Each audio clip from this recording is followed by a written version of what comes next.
I'm a few minutes late.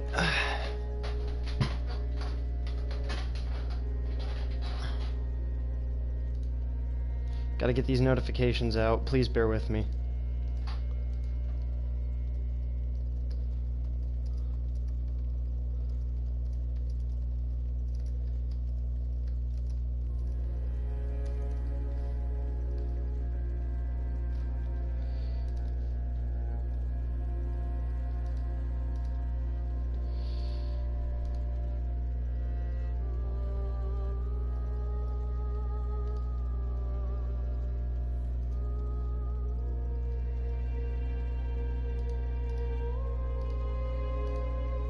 Getting all these notifications put out.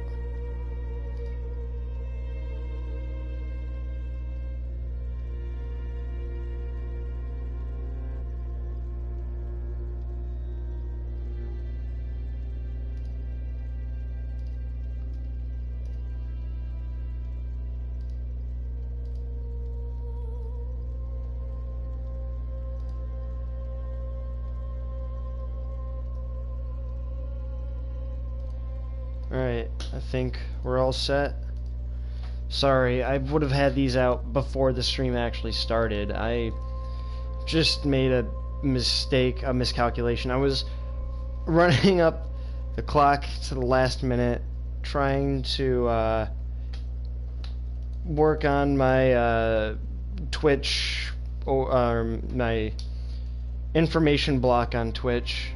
All that stuff down below in the description, all the text. I was just working with stuff. Many apologies for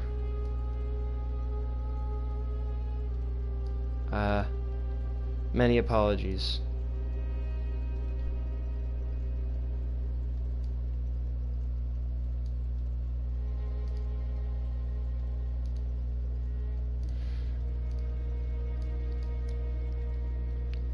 At least, let me look at the stream quality real quick and then we'll get going. Been messing around with this for like 3 minutes already. Waste of a perfectly good 3 minutes.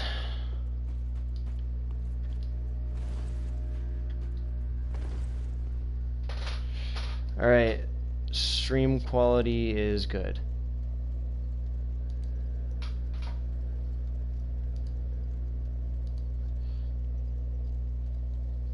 Alright, and I'll just hit pause on that. Ugh.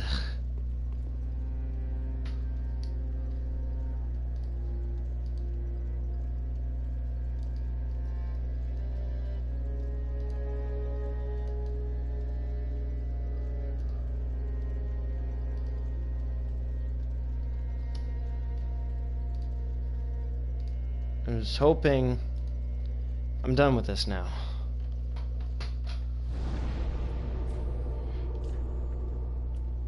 We're gonna go down to Fair and Keep since we were there last time, just to visit the bonfire, and then we're actually gonna do it because this is where we're getting our weapon for the game that we will be very familiar with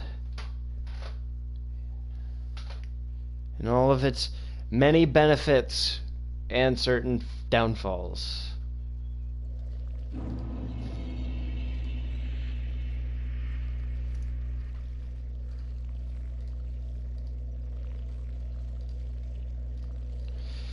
Okay.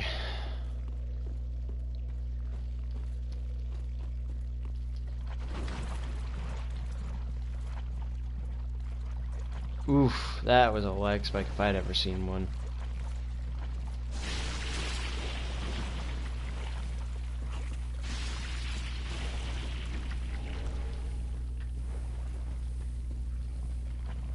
It's Titanite Shard City, in case we didn't already have enough.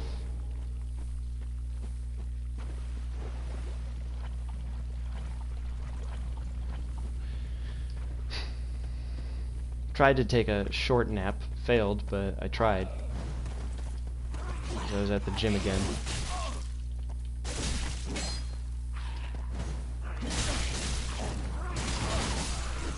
Oh, just like that. Well, goodbye everyone. Stream's over. I should just not stream when I'm fucking tired. I'm still trying to work out the schedule. I'm trying 4 p.m. for now. 1600, but I'm thinking I should push it back to 1800. I don't know. This is hard.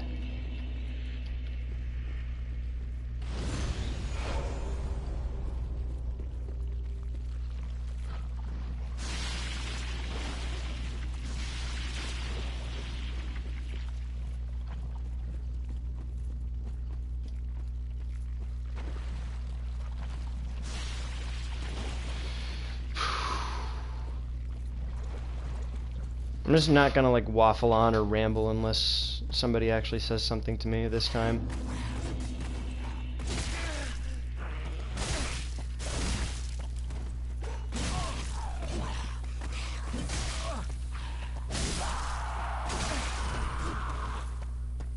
Fucking hate these things. Just I let it be very known to people. But I really don't like the fact that this game just doesn't have poise. Fucking infuriates me all the time.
So there's a dark wraith in front of this little tower, but if you come in from the behind, the back area, you just grab the sage's coal and run off without having to fight him.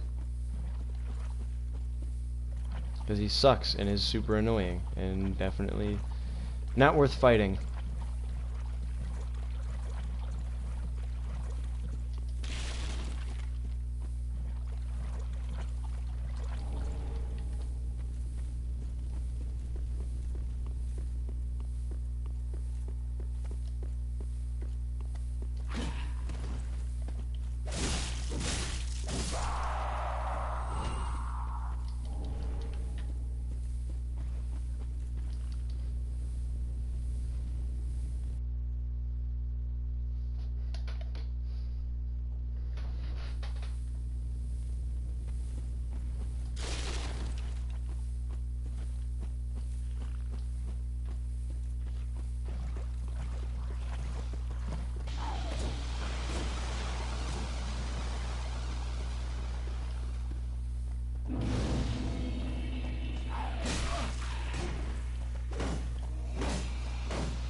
The real fight is staying awake for 2 hours.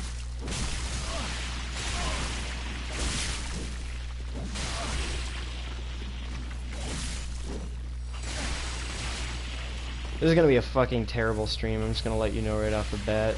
Just don't watch this. If you're on YouTube, just skip ahead to the next video. It'll be way more entertaining.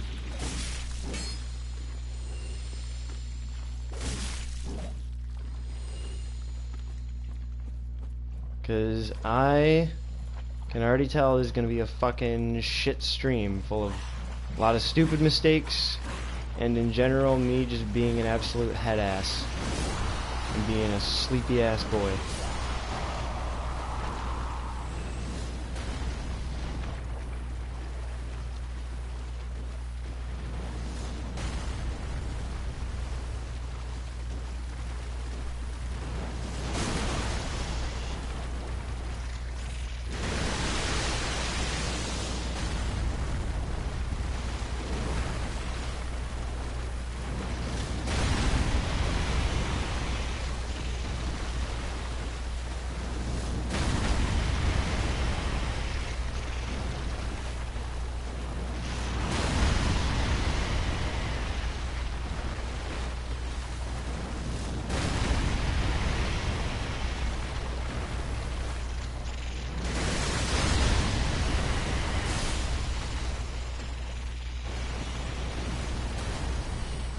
want to sit there and watch that happen.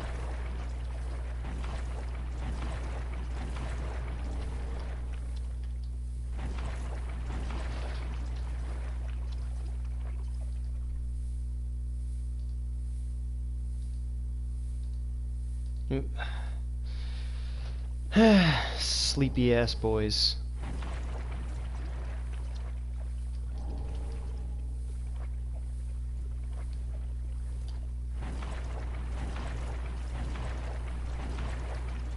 So they removed the or they made it so you have, when you tag streams on Twitch, you have to do it beforehand, and they removed like individual stream tags, or they removed like channel tags so people know like I'm an LGBT channel when they open it. It's fucking dumb, and I don't like it. I don't like this new Twitch format. I don't like it when things change, is what I'm saying.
Ooh, it dropped something. Oh, it's just a poison gem. Literally the most useless upgrade in the game.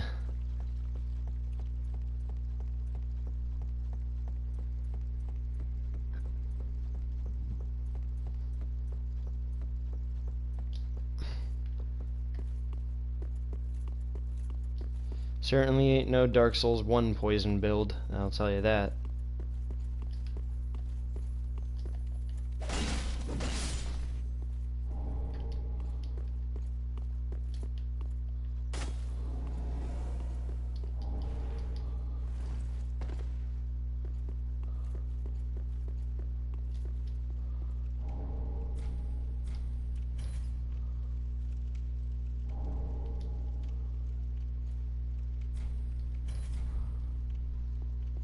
Oh god, I want to close my blinds right now, but I shouldn't, because it'd be unprofessional. Even though I haven't been professional like from the very get-go, so whatever, we're in this.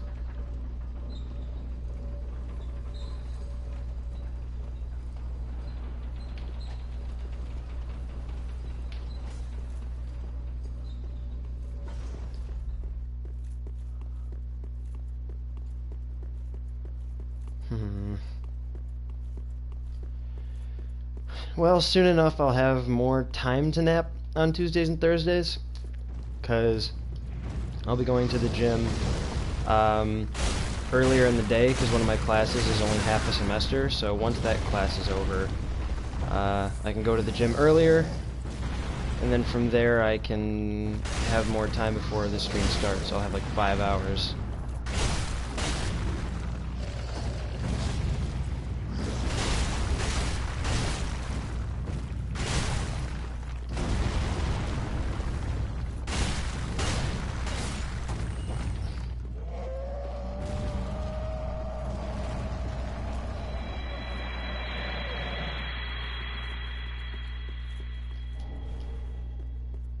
Dealing big damage.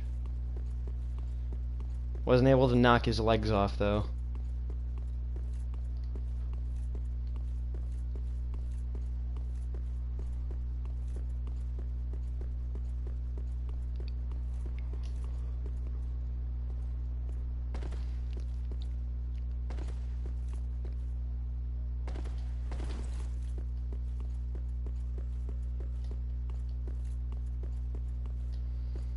Something about the rings I'm gonna end up using. I'll probably stick with Chloranthy. Probably use Silver Cat. It's because it's very convenient to have Silver Cat. Chloranthy, Silver Cat.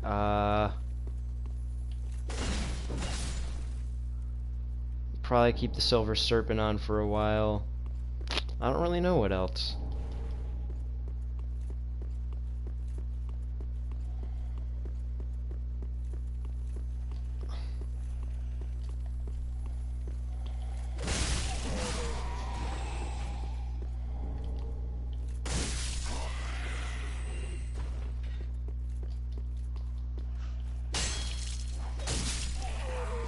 Just didn't even react to it.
Well, got all that out of the way, which is nice. And then after that, we're actually going to travel back to Farron Keep. We're going to go in the opposite direction.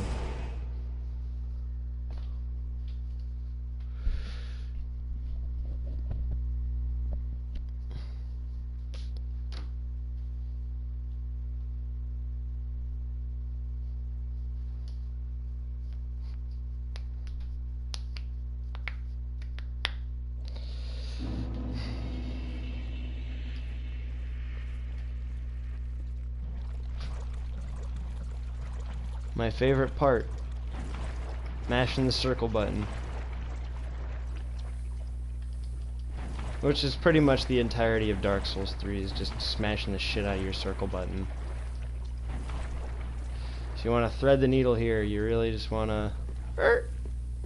If you go any further out than that point, he'll chase you down and kill you. It's kind of funny, actually.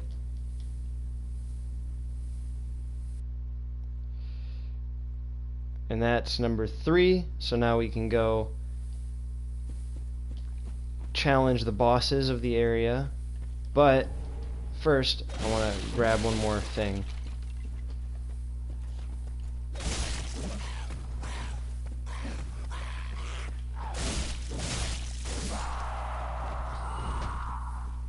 Crazy ass boys.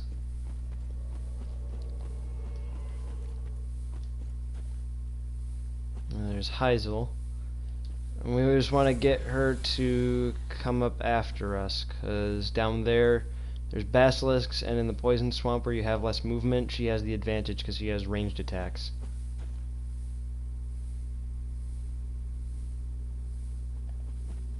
There we go.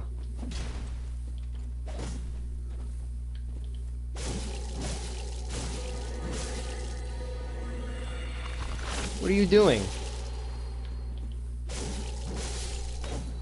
That was really interesting. I'm glad I was witness to that. I think that's the first ever time I've seen Heisel even use Chameleon.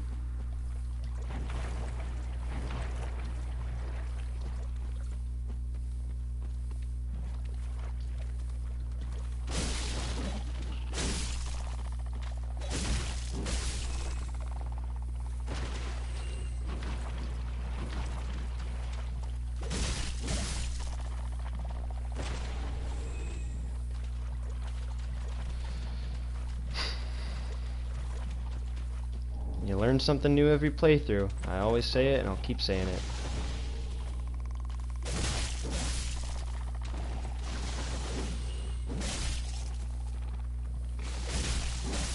Whoa, okay, that almost just straight up fucking killed me. I would have been very upset.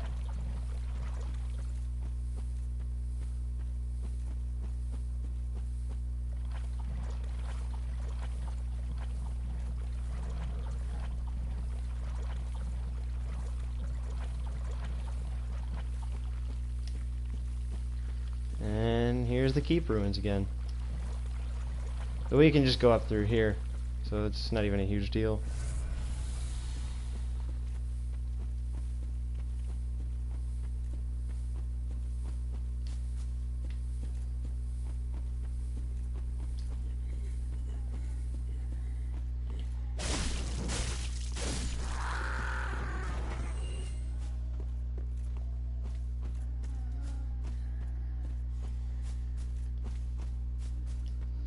So then here you want to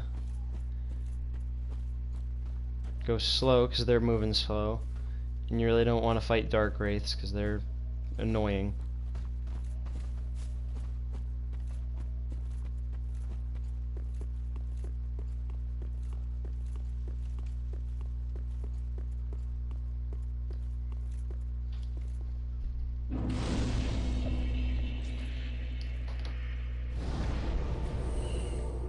And then we just got a quick item to grab. Oh yeah.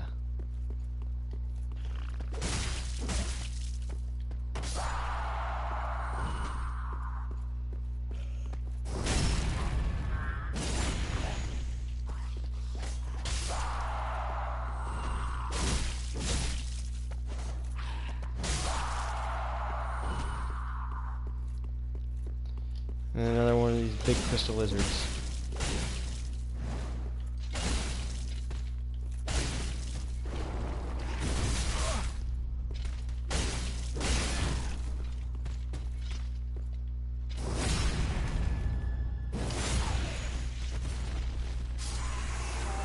Hey, that's 2 Titanite scales. That'll get us some decent levels on the upcoming weapon we're about to get. But first, we're gonna head back to Firelink again, because we can upgrade our twin blades and we can just make some pretty decent level progress. Farron Keep is always one of the areas I dread most, but ever since I've gotten better at like just learning a route through it, it's not as bad. Because you just kind of go quick and don't bother too much. You don't bother none. Alright, first things first.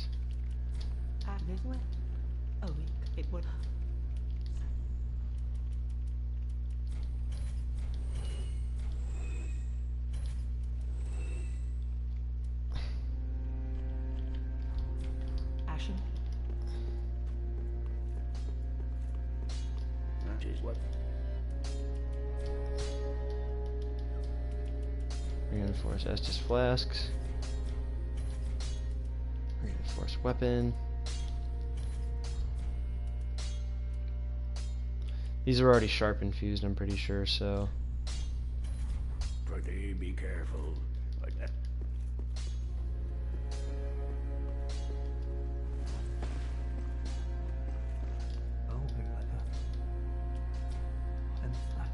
Give him a couple of these. So if you ever want sorceries, you can just do that.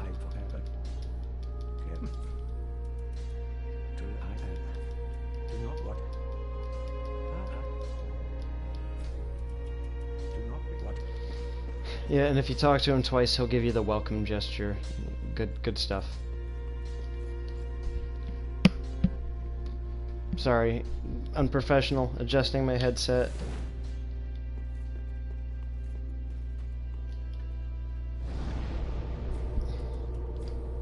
Burn. Organized box. We're gonna just... We're not gonna use any of this shit.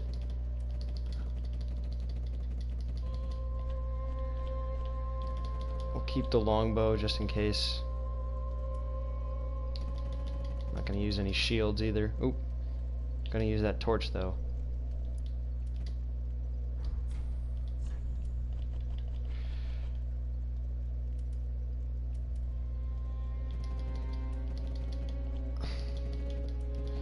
I just like to keep a clean inventory. It's force of habit.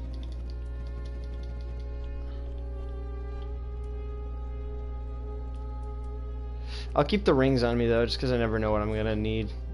Doesn't hurt to just go through my whole ring inventory every now and again. I'm also too tired to do that shit. Alright.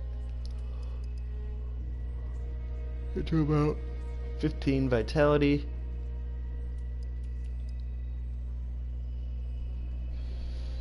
Vigor, 16 endurance.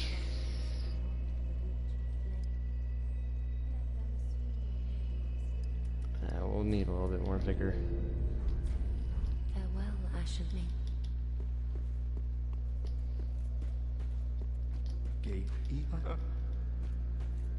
Alright. Let's do this.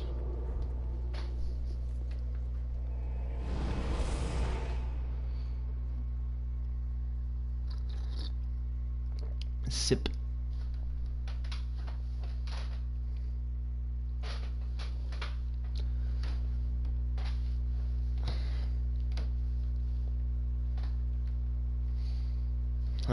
So thrilled for my new headset.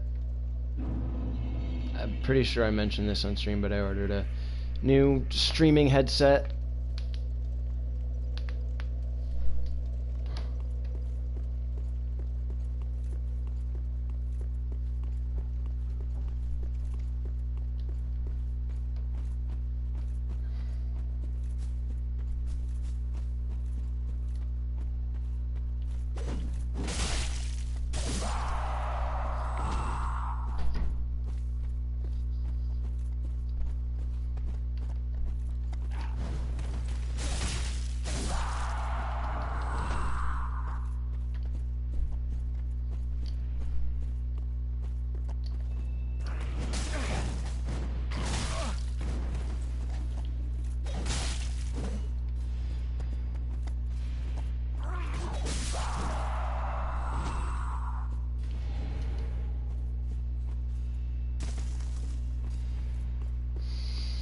Oh boy, okay. Here we go.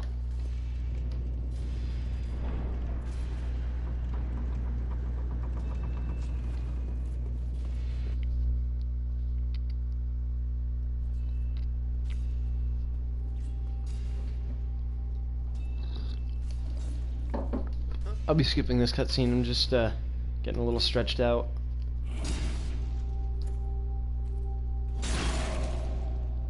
There it is.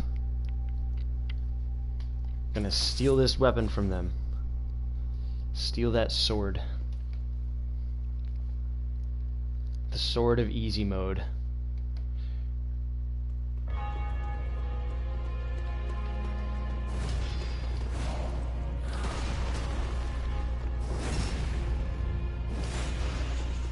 I should have buffed.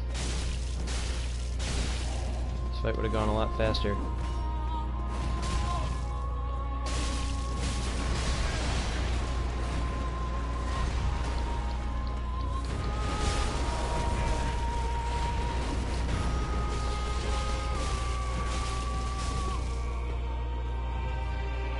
Still went pretty quick though.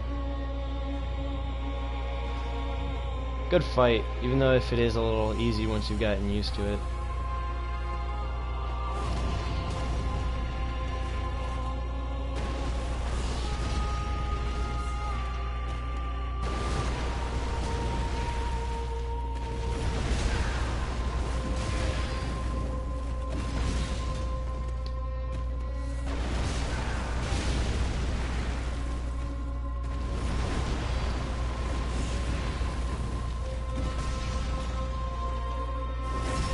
Alright. Whew. That was a kind of a waste of Estus.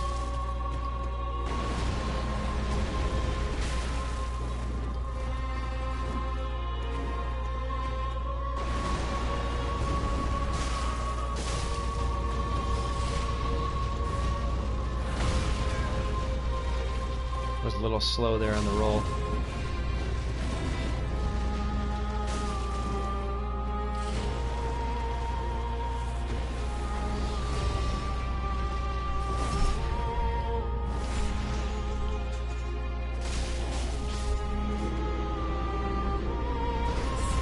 Excellent. Soul of Wolf Blood.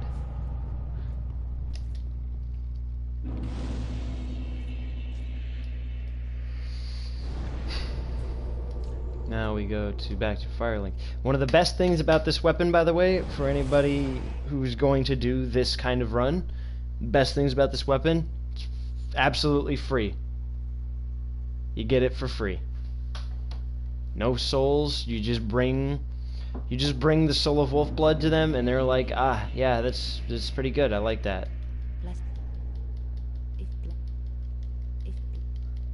If you should acquire. So let's go to Ludlith and cash that in.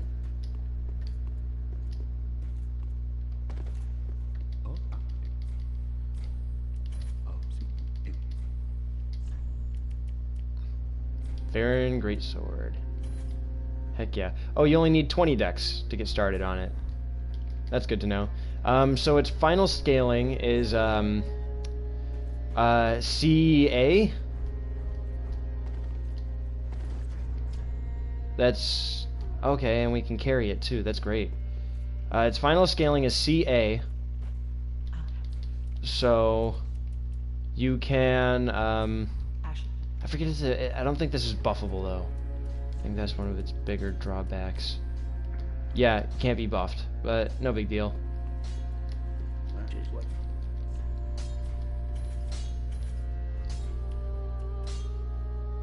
Pretty like that. And we'll get a couple levels. I don't know how many we can do.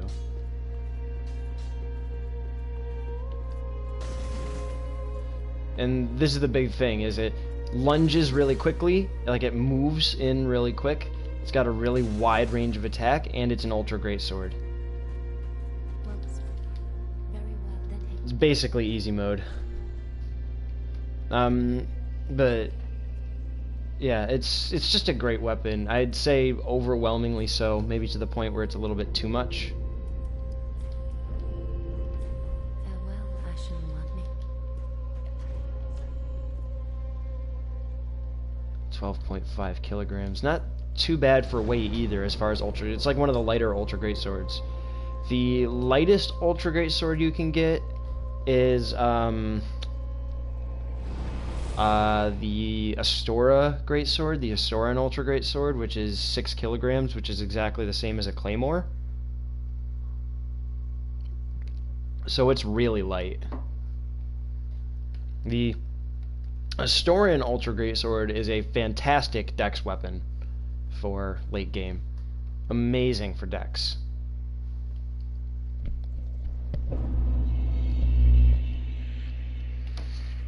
Zweihander's also a classic for quality builds. There's a lot of, like, that's like one of the best ultra great swords for quality builds.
I'm also very well versed in this weapon, so I know the combos really well.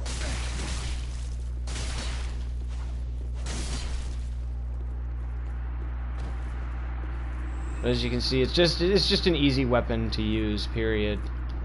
But I also have a lot of practice with this thing.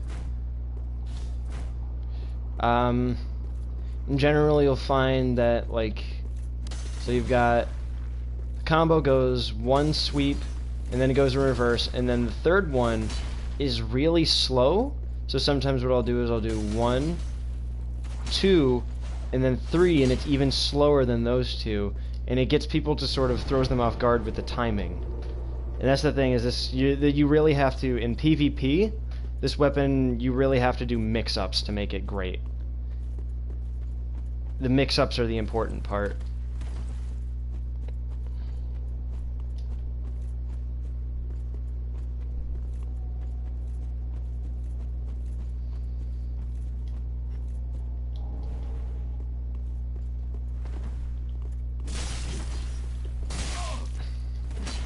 Try not to get caught by stuff like that.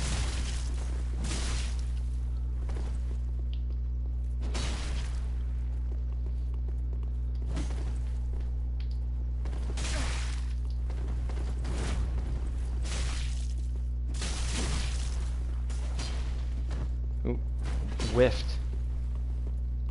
I was trying to parry that, but got knocked out, or got knocked away because of the sprinting animation.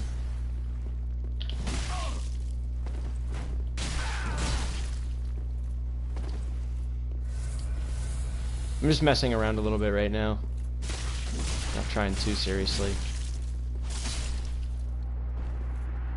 Or if you want to attack more quickly in quick succession, 1, 2, and then doing your R1 instead of the flipping attack is usually better. So it's 1, 2, 3, and you won't do the flip, and so in general you'll have an easier time hitting your target, or you do 1, 2, and then a rolling R1. There's a lot you can do with this weapon. It's very versatile.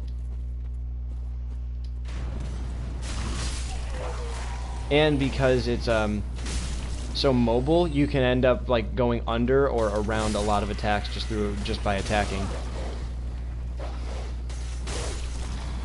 Like that, just kind of skirting around attacks. You have to know where you're aiming at and how the hit confirm works, though. The L1 hit confirm, because landing your L1 hit confirm is pretty much the most important thing about using this sword. Is the dagger counts as a hit. It does barely any damage, but it still counts as a hit. So it's hit, hit, hit, hit, like that. And so you really want to focus on landing the hit confirm with the dagger and where you're aiming. You got to pay attention as well that you move around a lot. So on like smaller walkways, it may be smarter just to use the R1 attack, especially when you have to keep your distance too, because L1 gets you really close and personal. So your R1 has a lot of uses as well.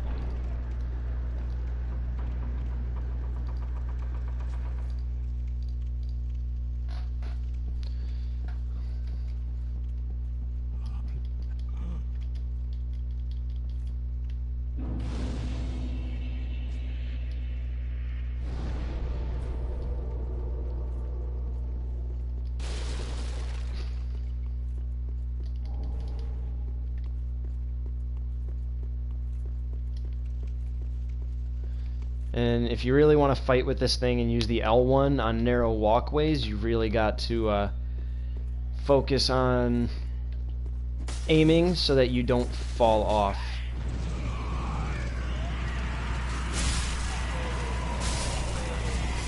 But in the right hands, this is one of the most versatile weapons you can get in the game.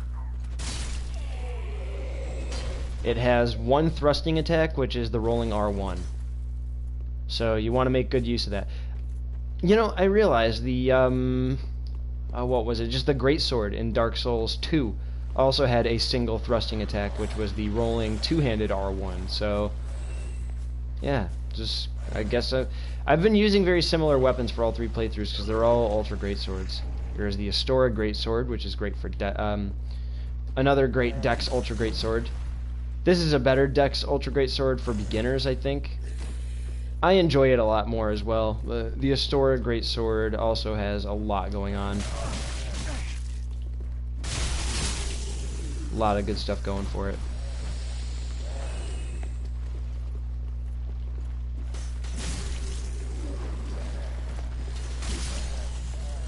It's just fun.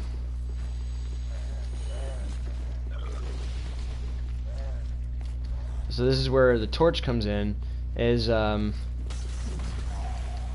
might get infected with maggots at some point. And if you get infected with maggots, the only way to really get rid of them... Yeah, it's the Farron Greatsword. The only way to get rid of maggots is to either have a blood red moss clump or to have a torch on. And maggots will basically keep inflicting bleed buildup until they fall off. And so the best thing to do is, even if your torch isn't like equipped, as long as it's in your slot, like as long as it's in a slot on your inventory, that's not right. It has to be equipped, but it doesn't have to be in use. Like, it doesn't have to be drawn. Like, it's equipped, and if it's put away on your back, it'll still work and it'll still demaggot you. But if I switched to, say, a shield, like if there was another shield in that slot and I switched off of it onto a shield, then it would stop working.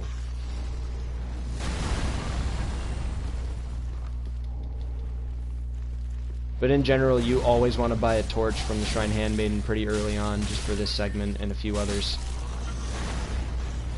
Hello.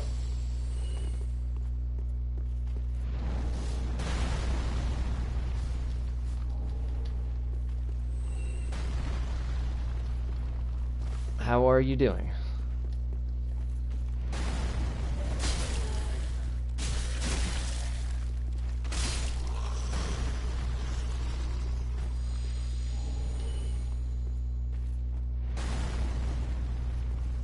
I'm just talking. Generally, I just kind of tend to waffle on, even if I don't have an audience, because I upload these VODs to YouTube. So it helps if I'm just talking in general. Makes the stream more interesting whether or not anybody shows up.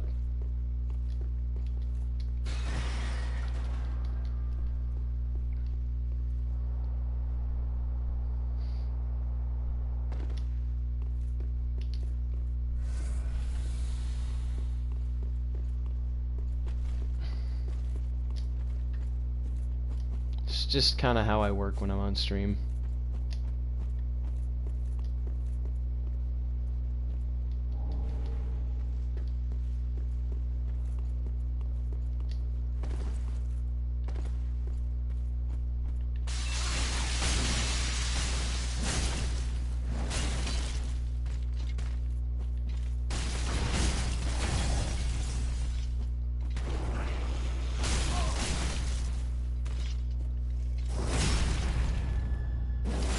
Really? You like this area? It's kind of weird on me. I'm not a huge fan of it.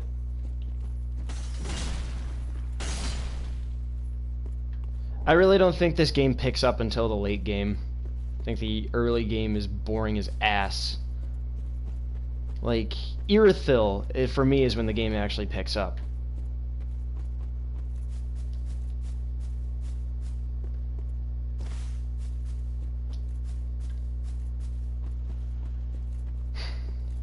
Yeah, I mean, I just love all the different kinds of weapons in the Dark Souls games. Like, specifically the melee weapons, though. In some respects, yes. In other respects, no. Dark Souls 3 and Dark Souls 1 have a lot of... Yeah, no, I agree in that respect. I was, like, wondering where you were going with that. But, yeah, Dark Souls 1's early game is definitely stronger. And a lot of that is owed to the fact that the fucking chaos area, forget what I can't believe I'm drawing a blank. Izalith is incomplete.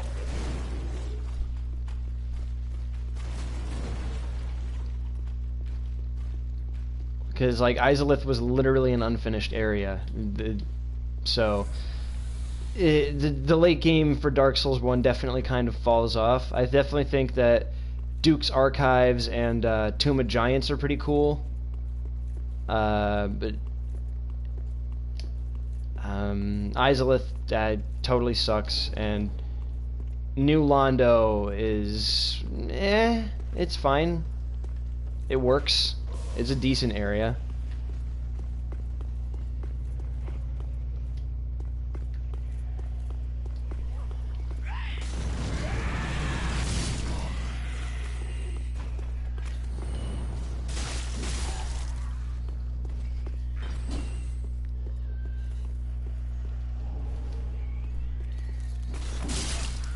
To each their own.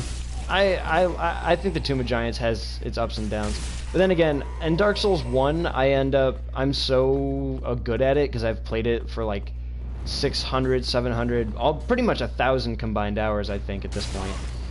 I haven't checked, but I've played it so much that at this point it's hard for me to tell what's a good and bad area by virtue of difficulty, just because I've done so much of it that it's not that hard for me anymore.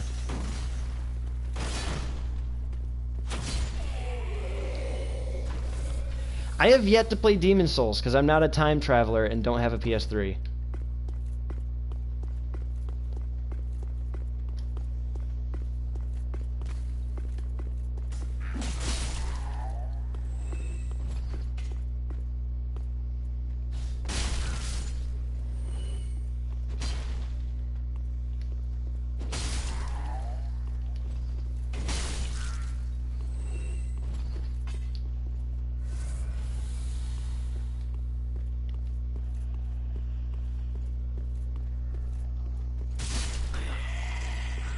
That guy throws Lloyd talismans at you if you let him live.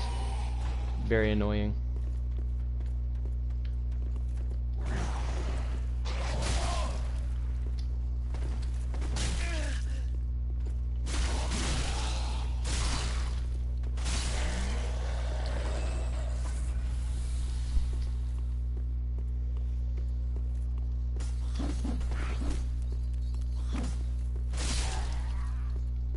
Oh yeah? What rings have I got, bitch? I have... What rings you got, bitch?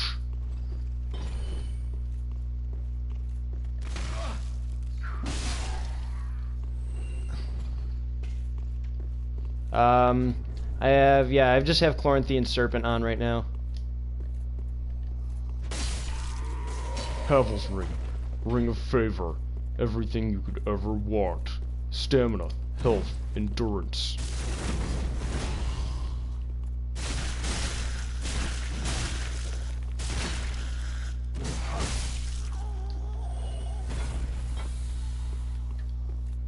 What a good old meme. So, that Pyromancy move, by the way, does like 1 billion damage on counter hit. If it's a counter hit when they hit you with that, it'll pretty much melt your health bar in early game.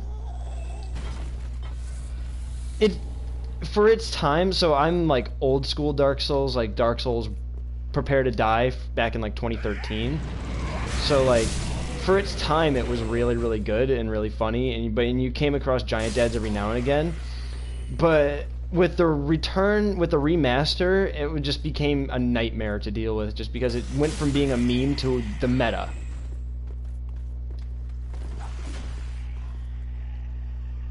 I have a The Legend Never Dies t-shirt.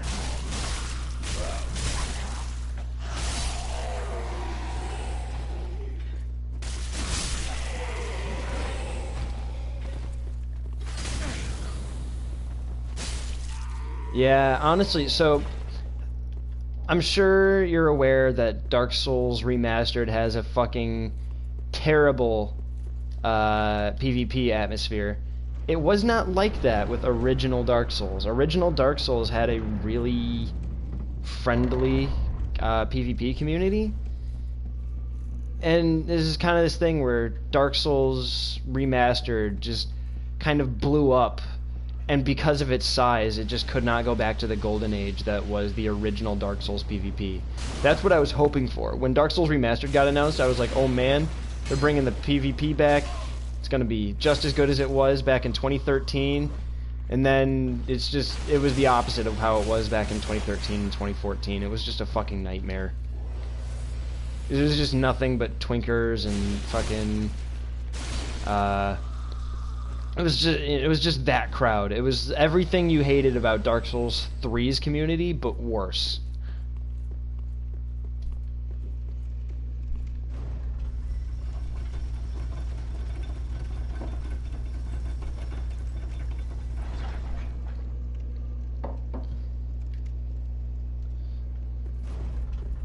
Oh, well, that was the thing, too, is that Dark Souls 1 was revolutionary in its time for how it handled online interaction.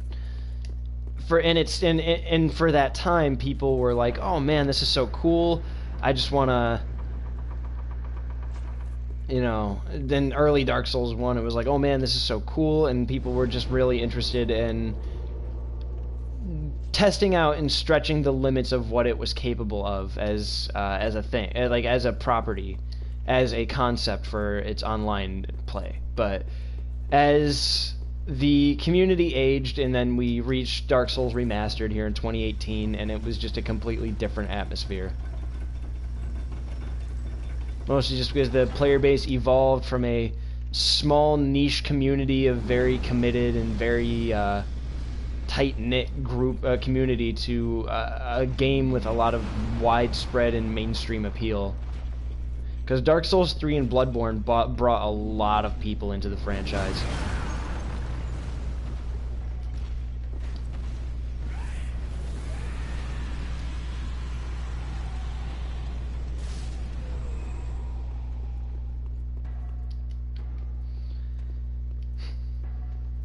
That's just my historic take on it, though, as an old hand.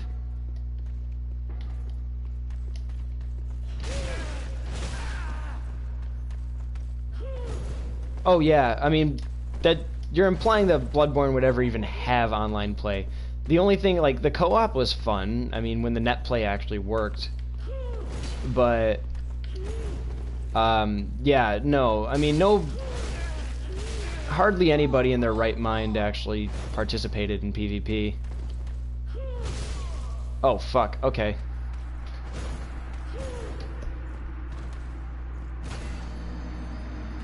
Yeah, I mean, well, Bloodborne's password matchmaking was... By the way, I'm really tired, so I'm not going to be at the top of my game right now. Just putting that out there. I was saying this when nobody was in here, because I thought it was just going to be me today, but, yeah, I'm a tired boy today, so I'm going to make a lot of stupid mistakes.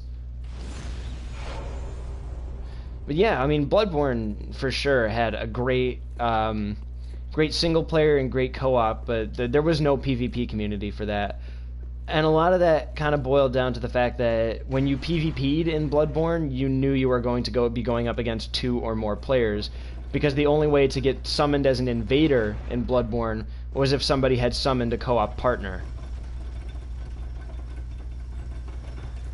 Also, you're absolutely right, Clara. It's just like, when you have a bigger community, you have a lot more outliers.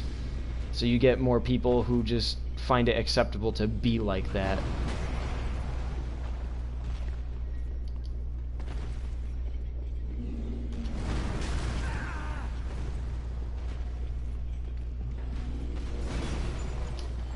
No, and I said this last stream, and I'll say it again. I fucking hate Dark Souls 3's PvP. This game has a fun single player.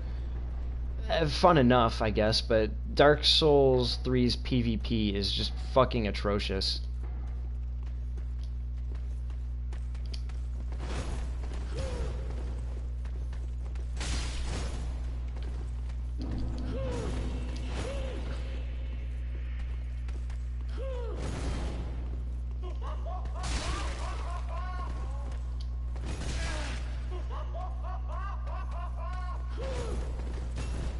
I know, I just like... Oh right, I forgot, this fucking weapon makes you just straight up duck under most of their attacks, most of the evangelist's attacks. That's funny.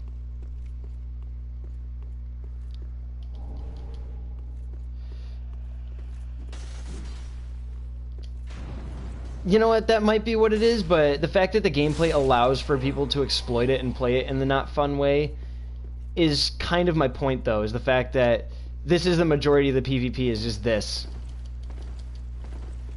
and then you can run away faster than your pursuer, and you can just chug. And you can. That's like one of my biggest problems is that in Dark Souls 1 and 2, drinking Estus was an investment because it took time. In this one, you do that. It's instant. And there's no punishment for that like there was in 1 and 2. And there's no guns in this game, so you can't punish someone from a distance either. That's the big problem with my PvP in this game, is the fact that there's no risk. There's no risk in this one like there is in 1 and 2, at least as far as PvP is concerned. This is a very risk-free PvP environment.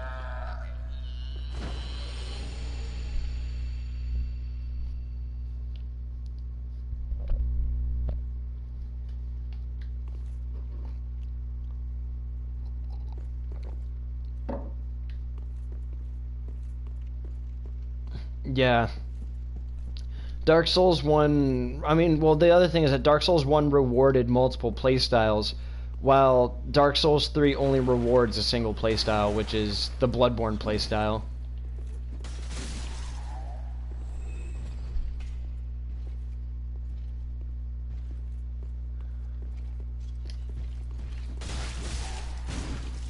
Learning to roll catch, or as I like to say, learning to be young maestro.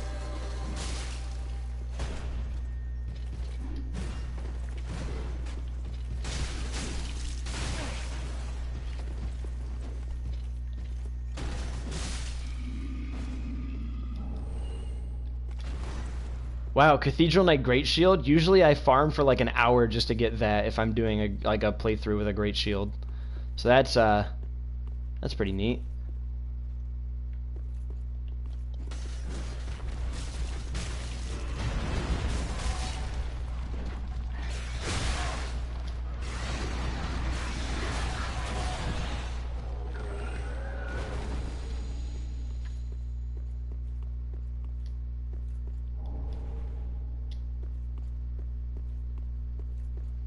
There's actually a tournament PvP for this thing.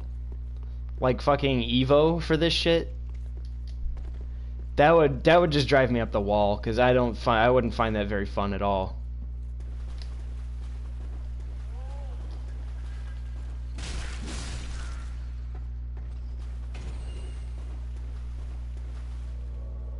No, I know it's not actually Evo, but I'm saying there's like Dark Souls 3 Evo.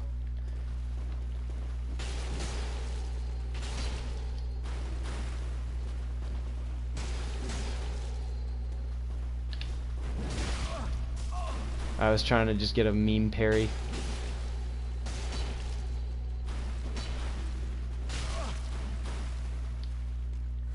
Yeah, I learned to roll catch a lot. This is, like I said, this is the weapon that I have some of the most experience with, especially in PvP. I used to PvP a lot with this thing. So I have, if I ever have to PvP at all, it's with this.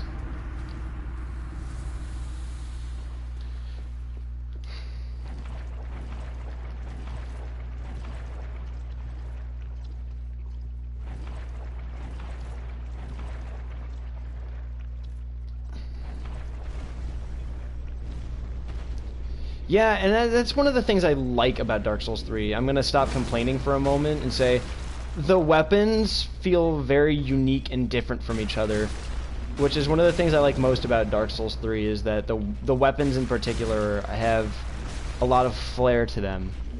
And yeah, Dark Souls 1 and 2 also had a lot of flair to their weapons, but these ones feel very distinct.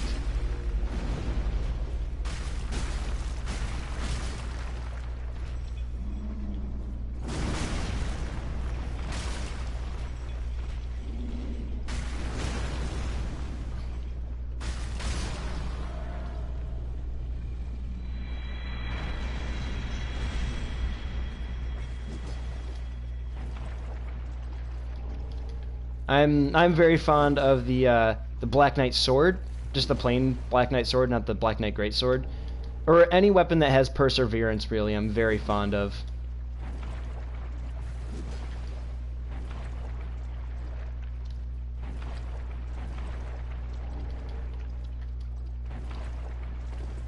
I forget what's down here, honestly. It's been like a few months since I've played, so I'm pretty sure the only thing that's down here is the the trident, or yeah, I think it's the trident.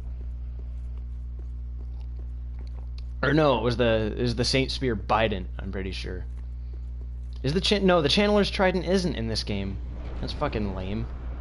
But instead of the Channeler's Trident, they kind of sort of brought it back with the royal the banner. The royal banner. Yeah, okay, it's the Saint Bident.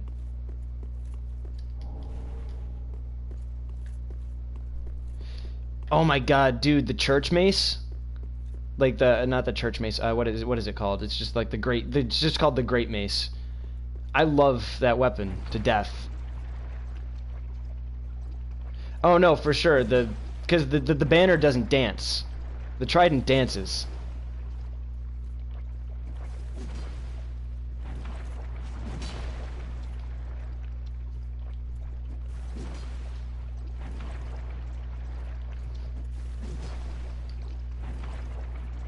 Yeah, I'm very fond of the both of the church weapons actually. I love the cathedral sword, and I love the cathedral knight hammer, the great mace. The cathedral knight sword's just brilliant. One of my favorite ultra great swords in the series.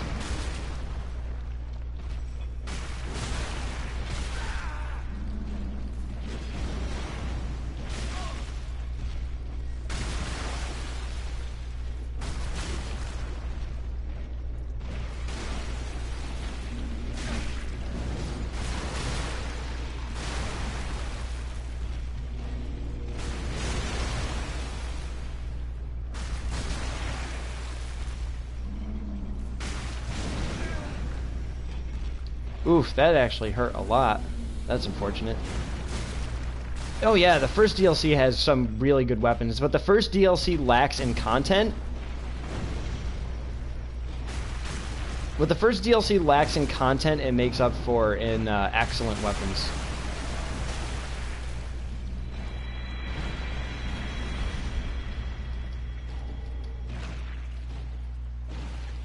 The second DLC I'm very fond of for its content and for a few of its weapons. Particularly the paired great swords, the door shields. Yeah, the paired great swords, the door shield. Trying to think what else. Frayed blade for sure. I love the frayed blade. One of my favorites. Just one of the best katanas in the Souls series. Second DLC has a lot of great weapons, but I'd say that as far as density of good weapons to mediocre weapons is concerned, first DLC takes that. Pretty much every weapon in the first DLC is pretty viable. Like crow quills. Crow quills were so good. They were so much fun. Crow's talons were pretty decent. Their weapon art was not as useful as the claws, I would say, like the plain claws. And then you had Frida's Great Scythe, Valorheart. Oh my god, Valorheart. I love Valorheart. See, whenever I talk about Dark Souls 3, I always end up like going to the topic of weapons in particular, because yeah, we're talking about Ashes. We're talking about DLCs, what you get in mileage out of the DLCs from both their weapons and their content.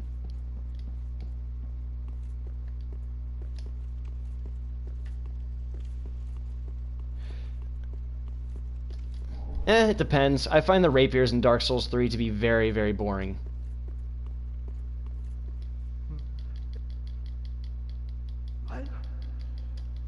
For me, like, the only time rapiers really felt fun for me was Dark Souls 2.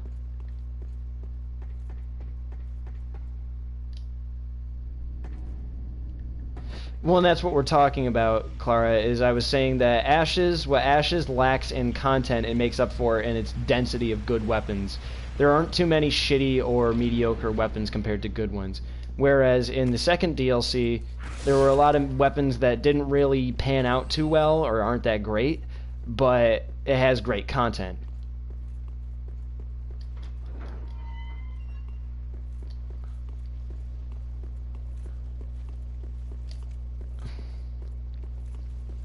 And see, that's why I like the Crow Quills, is because the Crow Quills has a rad weapon art.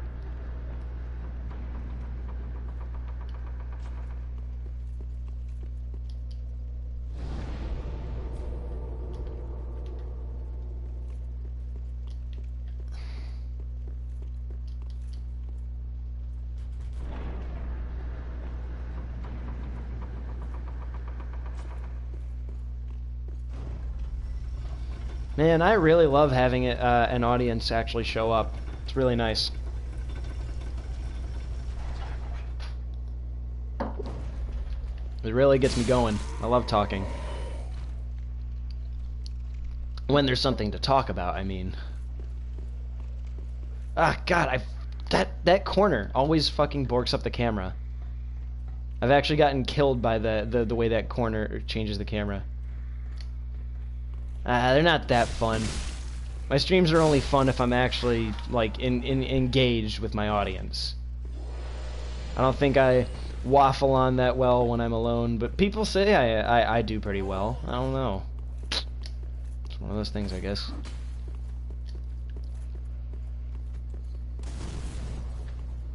Nah, I'm not gonna worry about any of this stuff.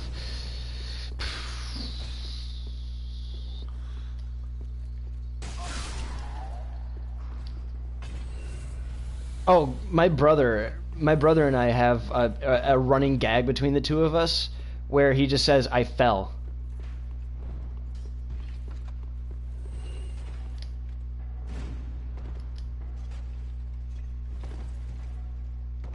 Because gravity has claimed him so many times. And whenever we co-opt, and then it just says your host has died, whenever I was co-oping with him, I'm like, "Hey, dude, what's up?" And he's like, "Hey, you're not going to believe this." And I'm like, "Oh boy, did you fall?" I fell.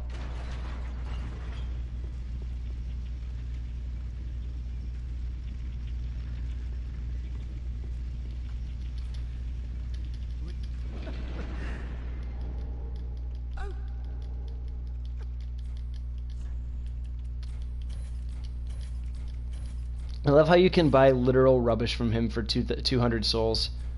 Very, very valuable. Thank you, Patches.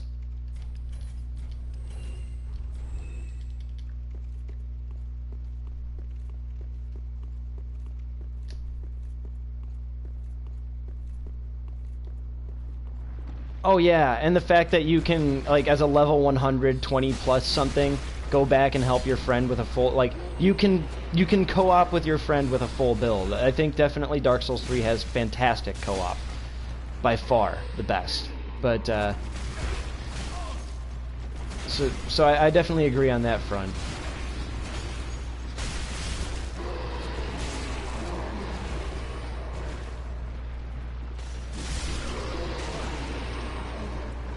Oh, see, so right there, I just got puked on. I got maggoted, but because I have a torch, it wore off. That's what having the torch on is good for.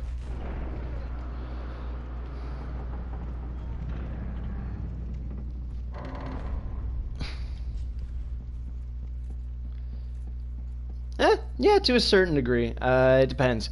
For Dark Souls 3, I did 2 challenge runs so far. You can see those VODs on my YouTube channel. I did Blacksmith run, which was Craftsman Hammer, and I did Kenshiro run, which was just with Kaistis. Both were a lot of fun. Blacksmith run was ridiculously hard. Especially when at certain points. It was and it wasn't at times. It was easier against enemies that had that like got hit with poise break really easily, and enemies that in general were weak if I just spammed perseverance. But it was harder against enemies who are mega beefy and tanky and just eat hits, because then because it doesn't do a lot of damage at late game.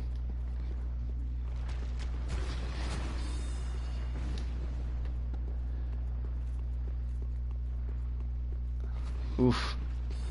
I can see that being a very fun challenge run. Oh, you know what? Before I go fight the boss, oh, I'm pretty sure I can save Siegfried from the well before or after I finish the boss. I don't think I have to finish the boss to save him from the well.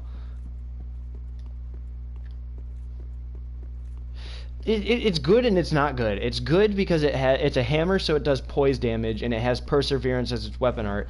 It's not that great because it doesn't do a lot of damage in the late game, regardless of your strength.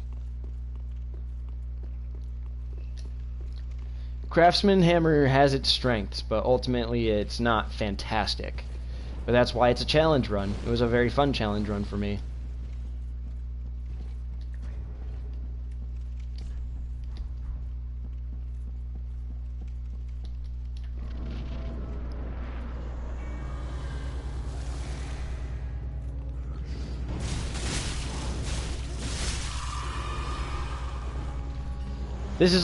This weapon makes this fight so easy. It's like not even funny. Just, this weapon's crowd clearing potential is stupid.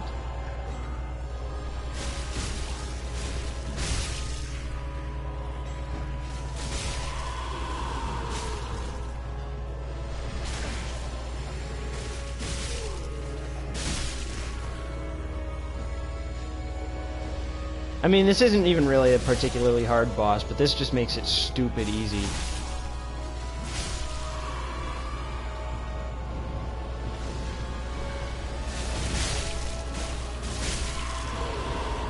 What would I say would give me a challenge in this fight? I mean, in general, I just don't like trash mob fights. Like, that's just my big thing, is I don't like fights that depend, like, Gravelord Nito would have been a way cooler fight if it just focused on him mechanically and didn't have the skeletons constantly up your ass. Like, this is just my problem in general with this game, is that when I fight a boss, I want to fight a boss one-on-one or 1v2 if it's a two-person boss. But in general, I don't want to deal with like one guy and his trash mob or two guys and their trash mob.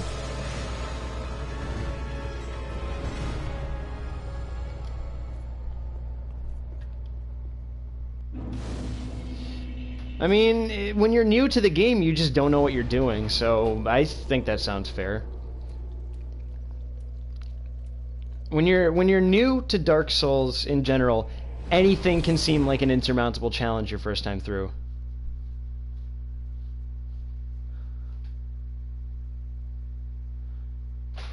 And sometimes shit just happens, and I mean, you know, the third DLC, or the second DLC rolled around a month into the game's, or a year into the game's lifespan. I'm mincing my words.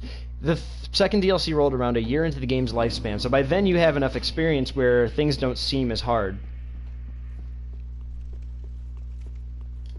Yeah, oh, and that's the other thing too, is that a lot of fights play against your playstyle, as Clara said. Some fights, okay, so yeah, good, you can give him his armor back after the boss.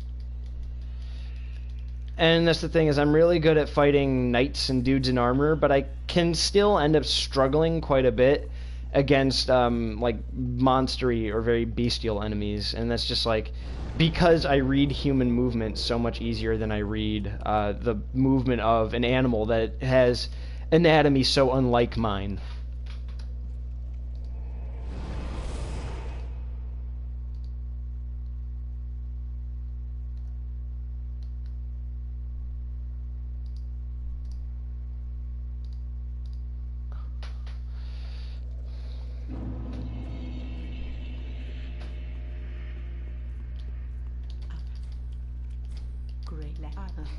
So, I know this is not very much of a secret, but just, it always...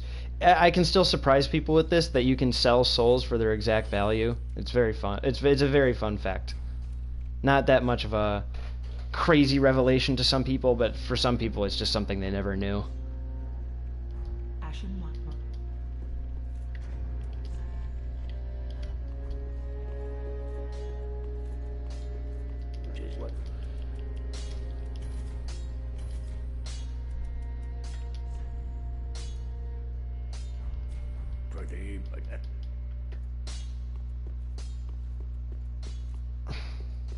Yeah, I mean, it is what it is. You just get souls. You always got to remember to talk to these guys before you go down into the Skutal area. If you don't talk to these guys before going down to the Skutal area, then they stay here until you do talk to them. I always sometimes forget that. Always sometimes. Wow. I am. Why are you here again? Why are you guys here listening to me? You should honestly. There's like a million better streamers you can watch than me. I'm so bad. Well, then. Farewell, Ashen One. Me.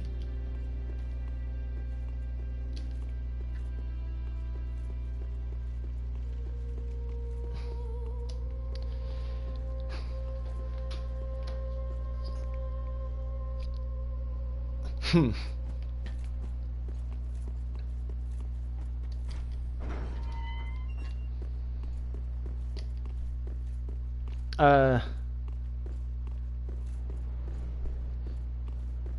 True. You're human as well. That's why you said you're wrong.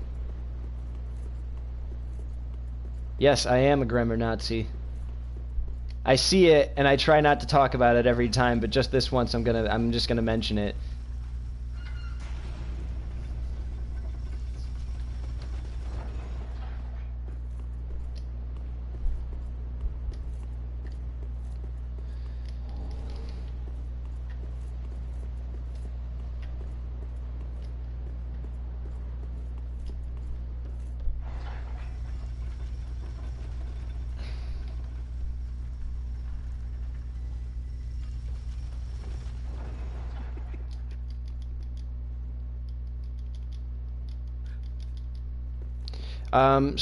Clara, did you know about the tree jump exploit? I know that one also blows some people away sometimes.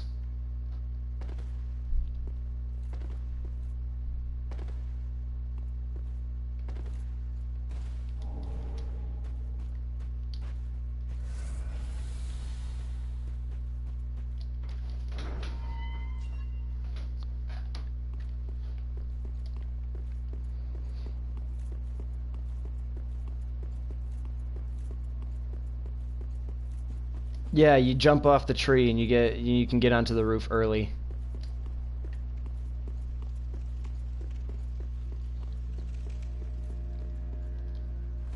Use it, then. Perfect.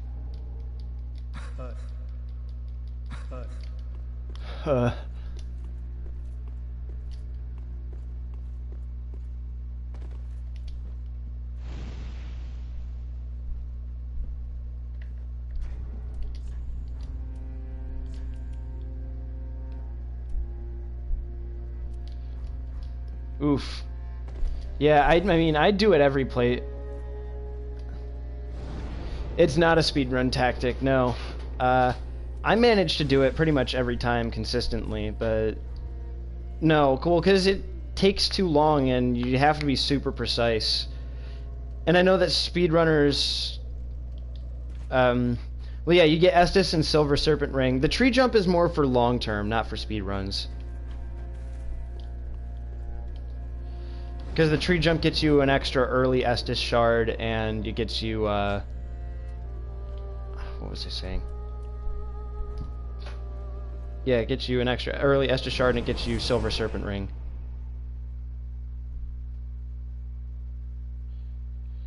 So, like, me personally, I'm not... If I wanted to speedrun, I could. Especially if I wanted to do it glitchless, because I like to play the game the way it's like kind of made. But I like to be thorough, and I kind of just like to go around and take my route through the map, because I have like set predetermined routes that I take through every map. And so I like to do it like that. I like to be thorough, and I like to take the same route I go every time, just because it's traditional for me at that point. So, but I should try speedrunning sometime, but it's not my favorite thing to do. I like to be a little bit more slow.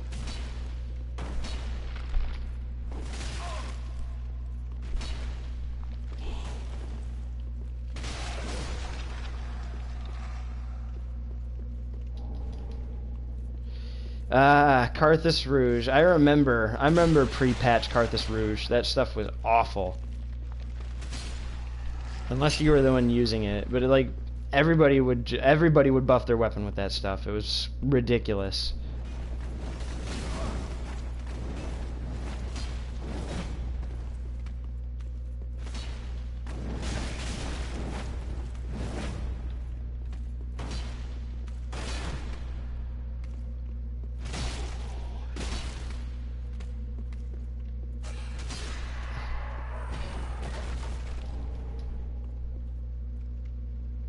Oh my god, pre-patch Goddards.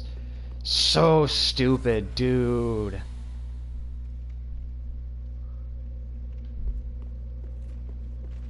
Yeah, I mean, most of my runs are like what you would call a calm run, which is where I just go through the area normally, kill stuff, grab items, just enjoy the game.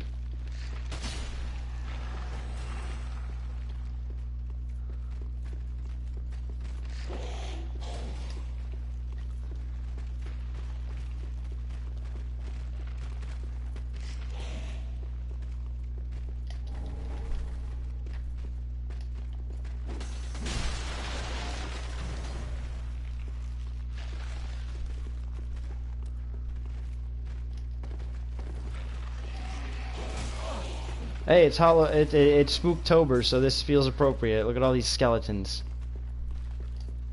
It's spooky.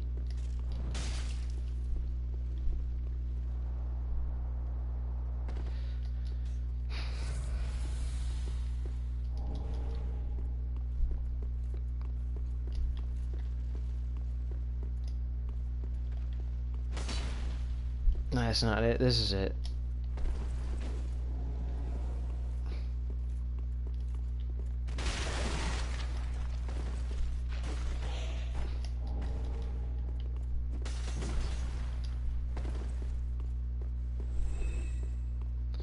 Did he fall through the map?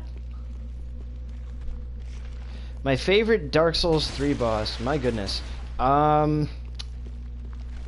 That is a hard question. I'd probably have to give it up to Gale. Just because he's very similar to Artorias, which is my favorite boss in the whole series. But, it's really hard to say, because there are definitely some good ones in this game. There's also a lot of stinkers in this game, personally. There's a lot of stinkers in every Souls game, though, obviously. Whew. Oh. That won't be very good.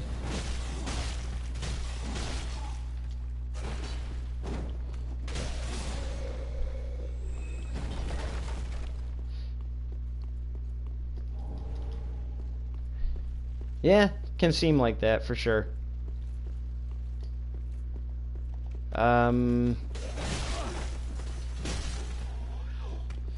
Worst boss in this game? Oh, let me think. I know I have a boss that I like least. I struggle with Dancer, but I'm loath to say that Dancer's a shitty boss. There are some shitty attacks. There are some shitty attacks from Dancer, but I'm loath to say that Dancer is actually just a shitty boss. Gotta think about that one.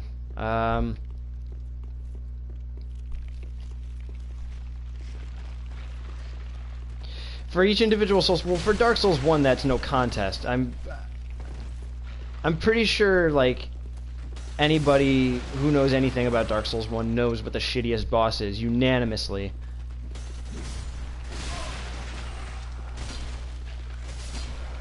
Like, I don't even have to say it, and you're already thinking of it, what my least favorite boss in Dark Souls 1 is.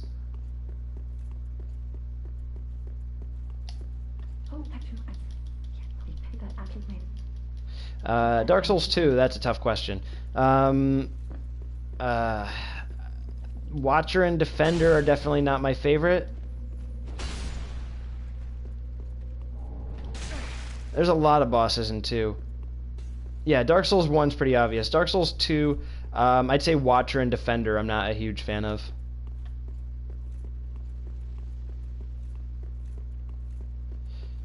If you could just forget the boss for 1 second. Okay, so if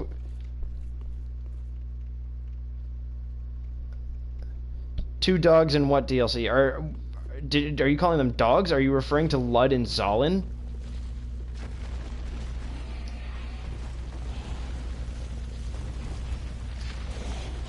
They're not dogs, those are tigers.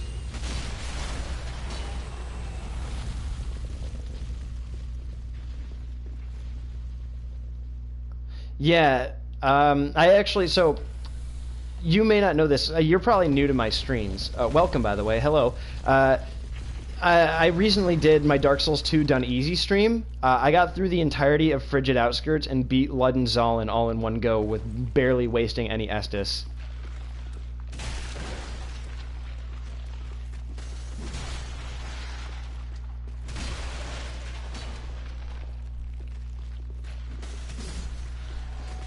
Okay, so minus easy targets.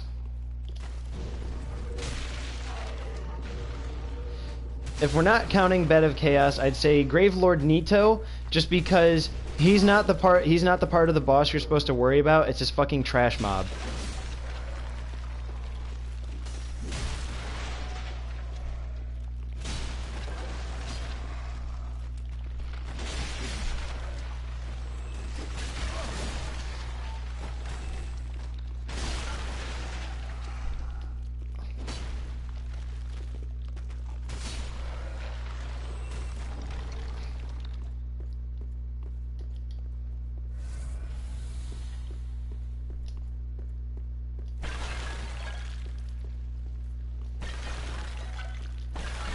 It's just his trash mob. If it was just him, he'd be a much easier fight.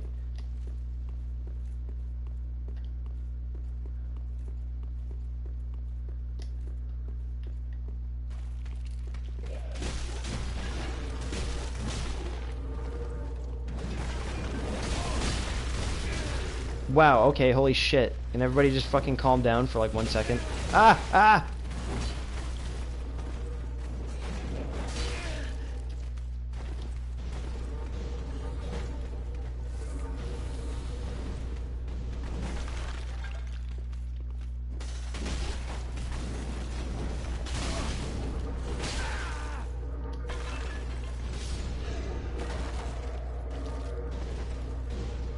Alright, you know what? I'm skipping this.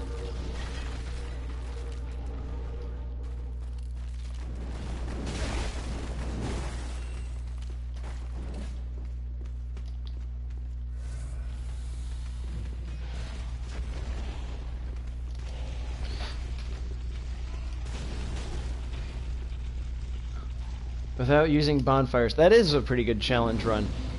I could probably do that at some point. I'd probably do that inadvertently. Like, I'd just be playing,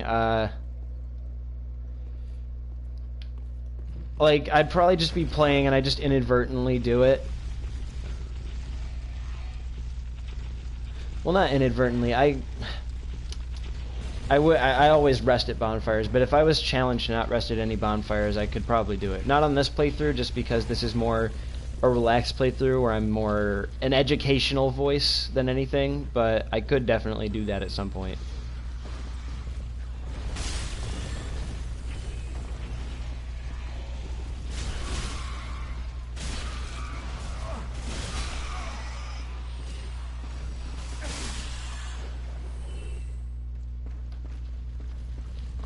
Oh, jeez.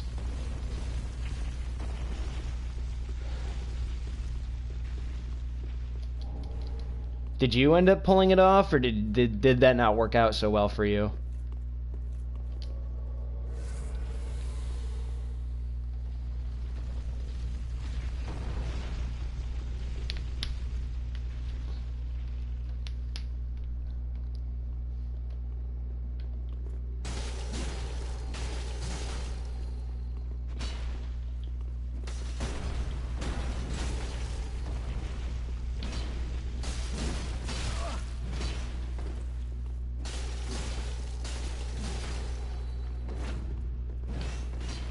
This is one of the best things about this weapon, is that you can it has one of the best melee weapon ranges of all the other melee weapons.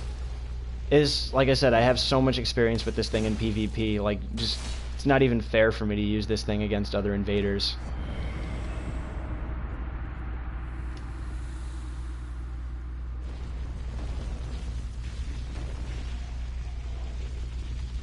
Oof, yeah, that's fucking tough, dude. It's a big ol' fucking yikes.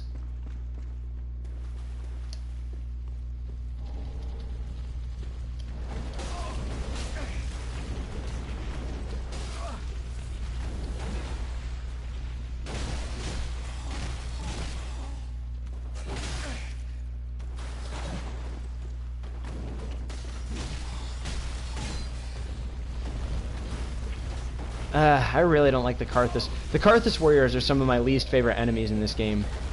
The Karthus warriors, in terms of my least likeness, is probably like second place, just after jailers.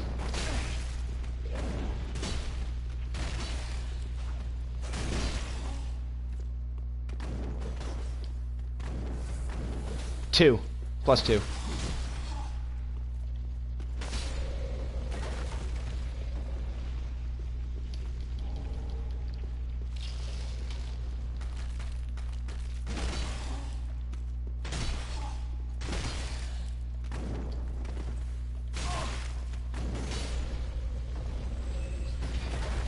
Yeah, the Corvian Knights...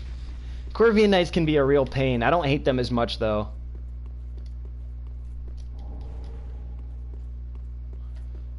I definitely understand having a very intense dislike of the Corvian Knights, but I don't hate them as much as some people might.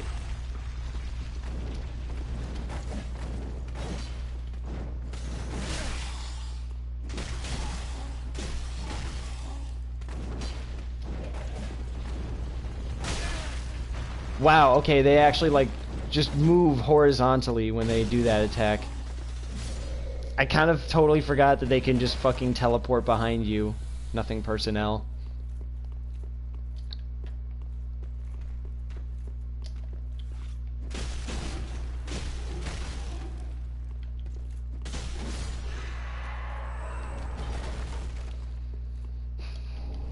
So much damn Titanite. Holy shit.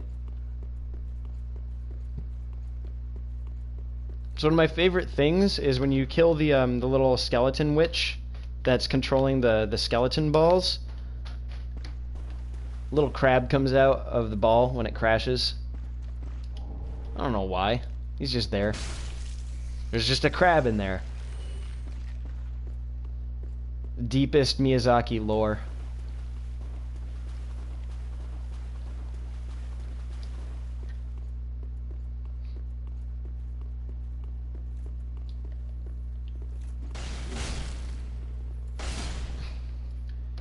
The entire point of the crabs is just... The entire point of the crabs is just Miyazaki having a shitpost, basically.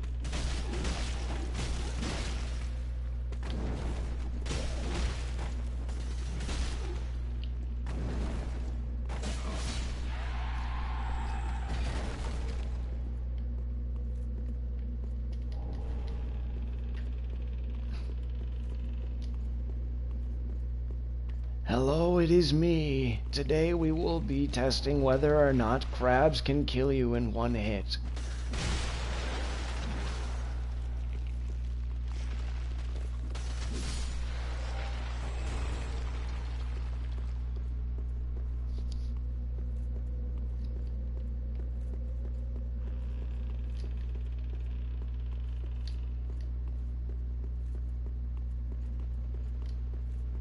Please. Oh, yeah, I know. Oh, please. I found him. He's right down there.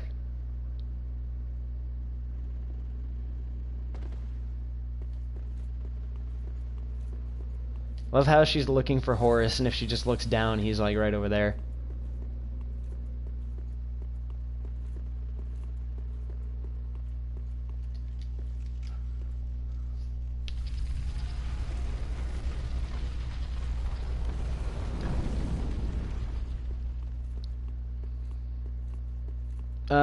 So on the top, while we were on the topic of boss fights, though, yeah, Dark Souls 1, excluding easy targets, Dark Souls 1, definitely Nito, if we're not talking about Bed of Chaos. Dark Souls 2, I mean, okay, so what's the easy target in Dark Souls 2 terms?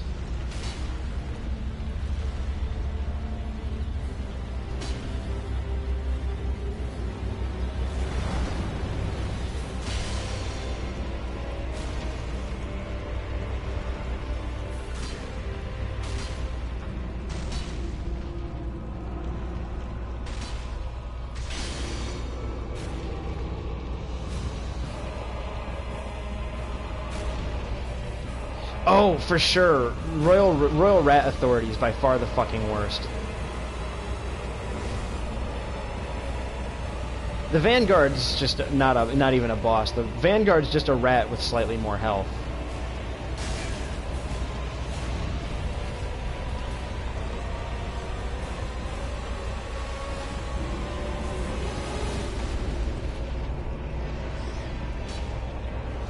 Yeah, Royal Rat Authority is the easy target. So if we're not talking authority,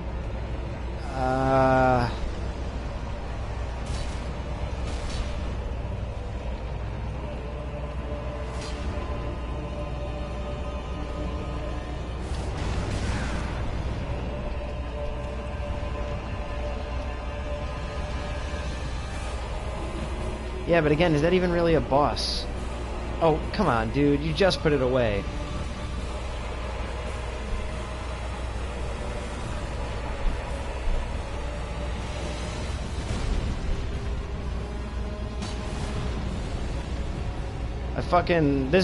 I also hate this. Oh, no. I know what my least favorite boss in Dark Souls 2 is. It has to be the fucking Guardian Dragon. I fucking hate the Guardian Dragon. Because he just flies up and then it takes a fucking eternity for this man's to come back down and actually let me hit him. Because I'm a dedicated melee player. And like, if you have magic or lightning, then he's easy. But if you're a dedicated melee player like me, then it's just the fucking worst. Because then it's just waiting around and rolling around in the boss arena, with like dodging around his stupid fireball attacks, waiting for him to get the fuck down from there so you can hit him for like 1 health. Just hit him once. Well, the thing about the Moonlight Butterfly is you can just fucking summon Beatrice, and she'll do the fight for you.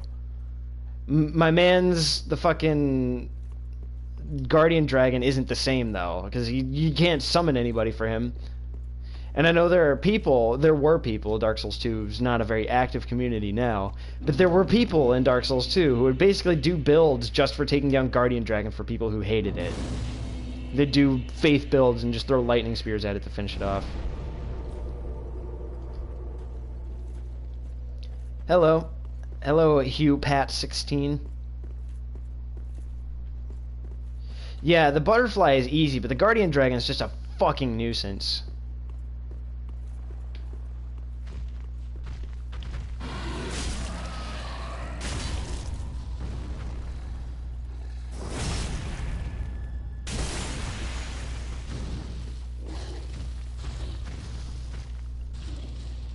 My day's going pretty okay. I mean, I'm streaming right now.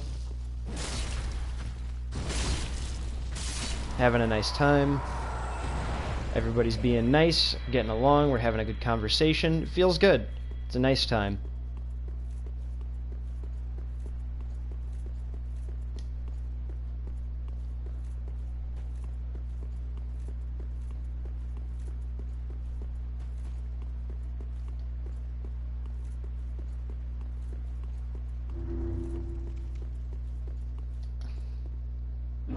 Oh yeah, I save up huge masses of souls before I go cash them in. Like, I'll sometimes have 200,000 at this point that I'll just save up before I cash them out.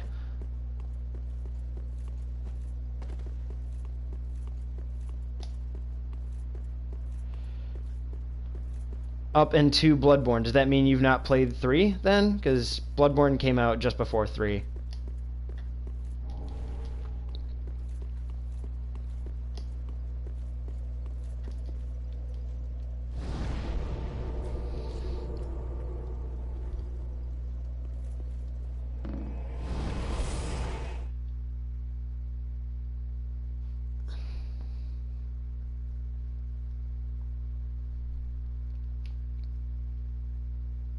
Nice.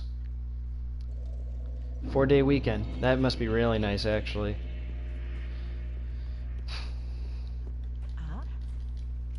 Ah, okay, I see.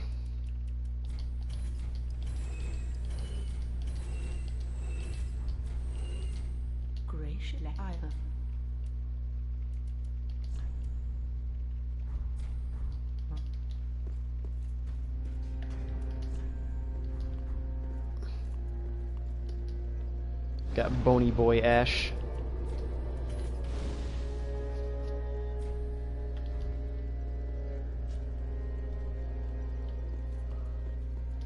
Well, very then.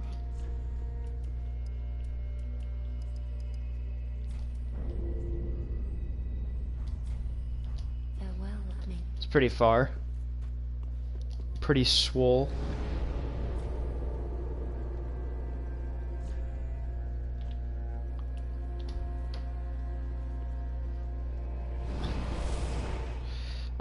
Yeah, so definitely Ancient Dragon for Dark Souls 2. Dark Souls 3, man, that is a tough one. I gotta think for a second. Okay, so what's the easy target that I can't say for Dark Souls 3?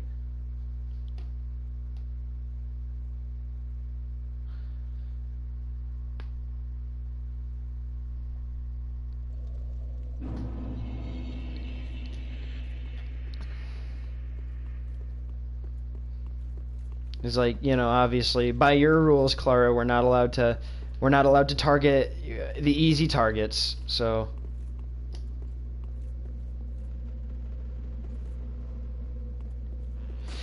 oh yeah, for sure, Demon Prince sucks. Fucking ass fight. I also really don't like Sullivan. Sullivan fucking annoys me.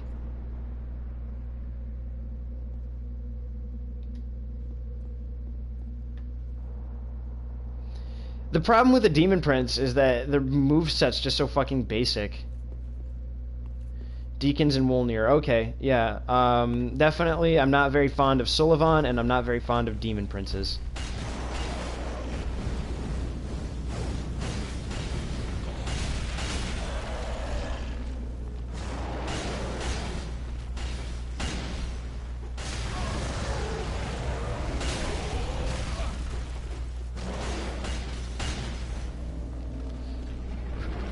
Time to run away.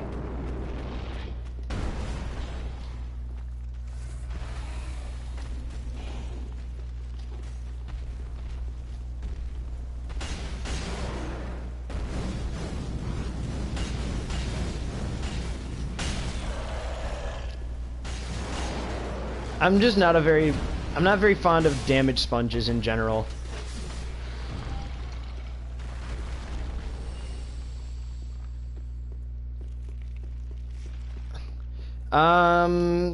This is not what that's not what I'm gonna do on my stream. Like, I would help you, but this isn't just like a casual stream. I'm doing this stream specifically for this character.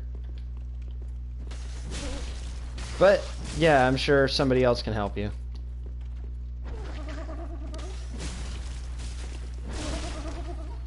Whew.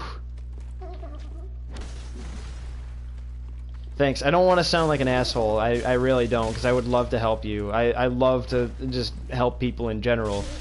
But when I'm streaming, I'm usually trying to focus specifically on the stream.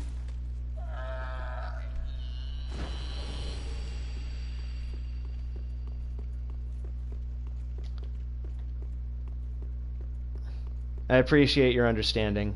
I really would love to help you.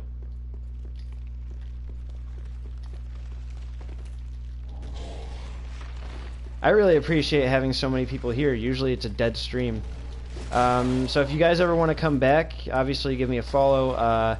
Stream schedule is posted below. I stream Tuesday, Thursday, Sunday. There won't be any Sunday stream this weekend, but I do Tuesday, Thursday, Sunday, 4 p.m. usually. And then you can check my Twitter, which is also posted below, if I ever have to have a cancellation or I have to push the stream back for any reason.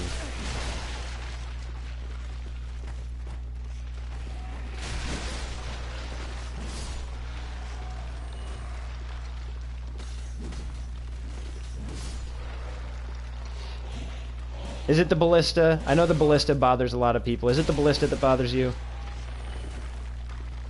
Smoldering Lake, I'm pretty sure he's talking about.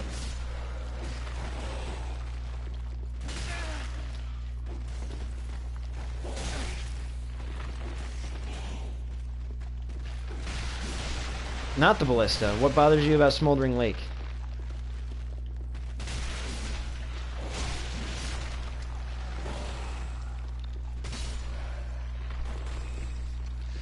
Oh my fucking god, you're right. The worst.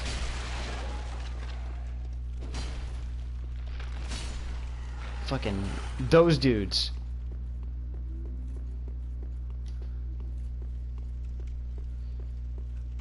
I'm pretty sure I'm pretty sure that people who follow me get notifications sent out when I go live.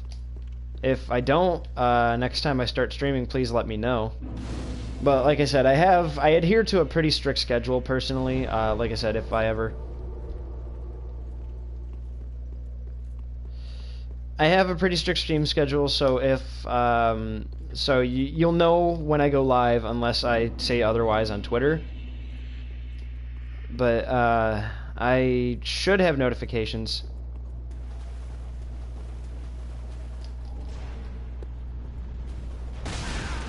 Don't get notifications right now anyways. What does that mean?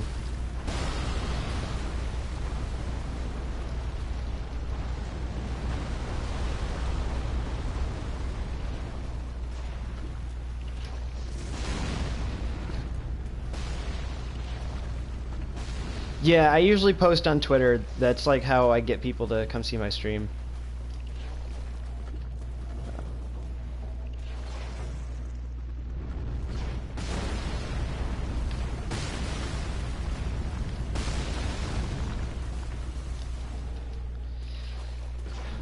I'm not sure if I can disable notifications so you don't know if I'm going live on when I'm confused now. I'm confusing myself.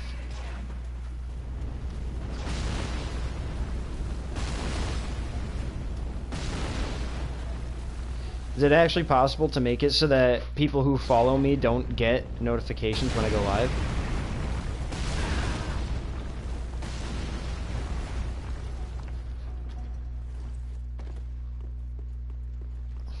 That's not what I want at all. I want people to be able to come see me whenever I go live.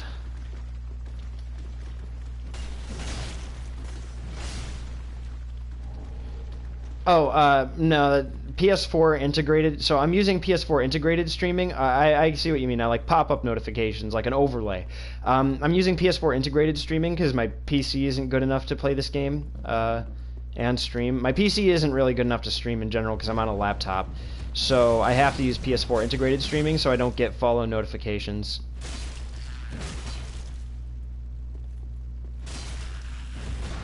Oh, take care then. Have a good night. Sleep well. Mwah. Kiss goodnight.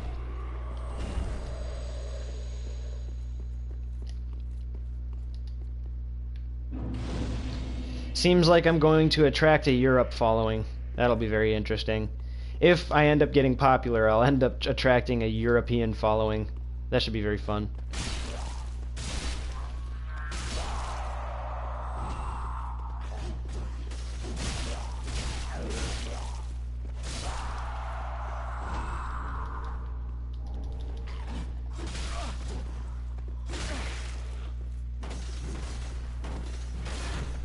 Dallas, huh?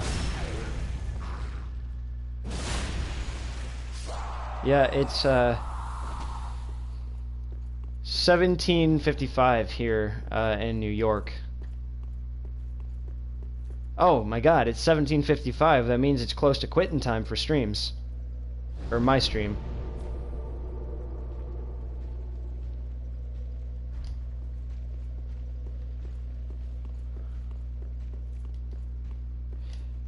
Yeah, college is expensive here. You guys get so many college benefits out there in Europe, but here we gotta pay a full fucking price. Oh, I'm sorry, dude. I guess I can keep going for like another half hour. Yeah, we'll beat this area's boss, and then I'll call it a night. Just for you. Because I'm such a nice fucking guy.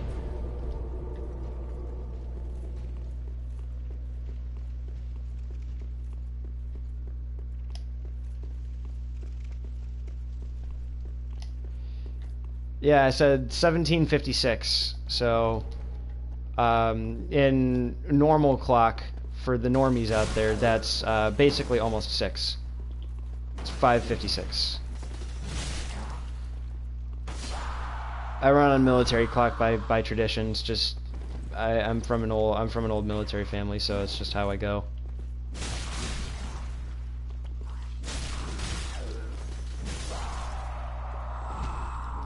In normal clock, laughs in normal clock. In the anti-meridium, post-meridium system.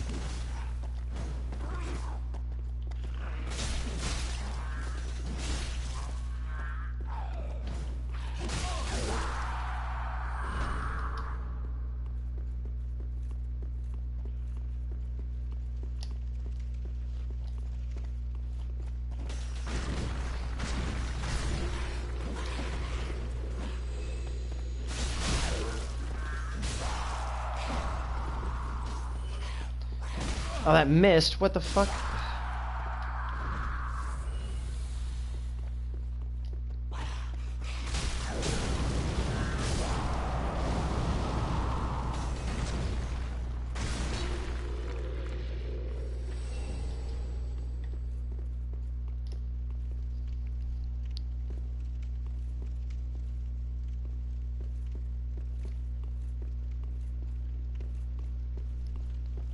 Yep. The anti-meridium, post-meridium system. The time zone system in general was designed in Greenwich.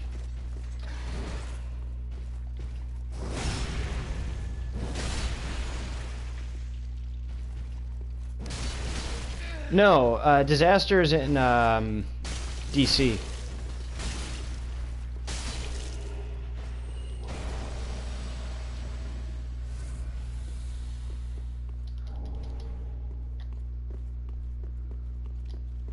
Yeah, the modern system of clockwork was made in Greenwich, so I can definitely understand Ireland not wanting to acknowledge the English clockwork system.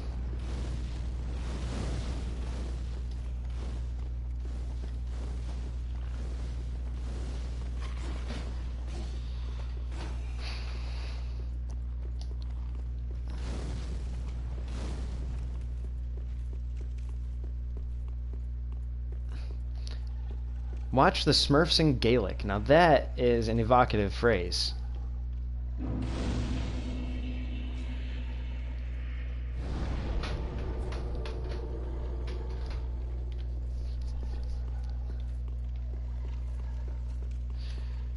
I mean, I feel like my streams are just going to be Europe heavy just because when I start streaming, that's late night in Europe, like 10 p.m. or so,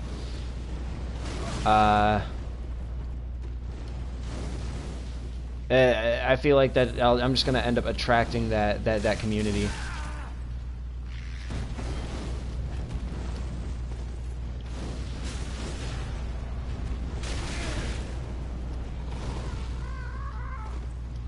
I fucking hate these things.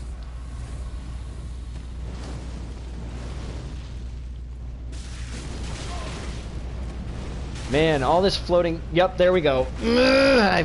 Fucking floating chaos. So awful.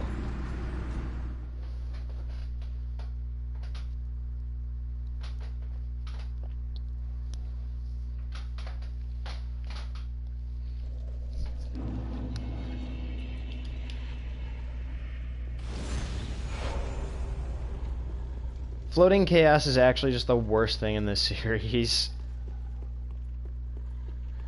These enemies are honestly some of the worst basic enemies after jailers. Who else did I say was pretty bad besides jailers? I really didn't like jailers. I really didn't like, was it the Karthus Warriors? Yeah, Karthus Warriors. Okay, yeah, so no easy targets. So, we're playing a little game. So you name your least favorite bosses from the Souls series, but you can't say, for example, let me put the Soul Sacrifice ring on. So you can't say Bed of Chaos for Dark Souls 1. You can't say, what did we say was the easy target for Dark Souls 2?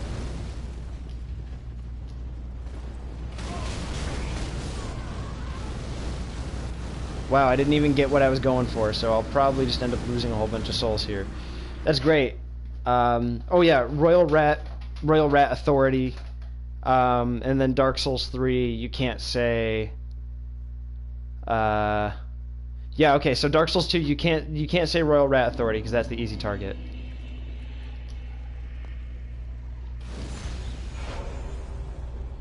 Yeah, Deacons and Wolnir.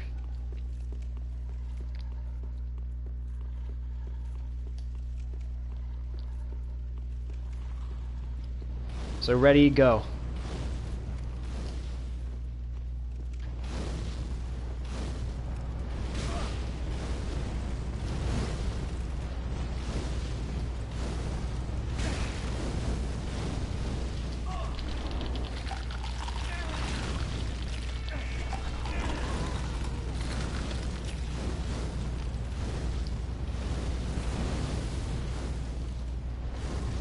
Yeah, we all said Nito. Collectively, we all said Nito was the second worst boss after Bed.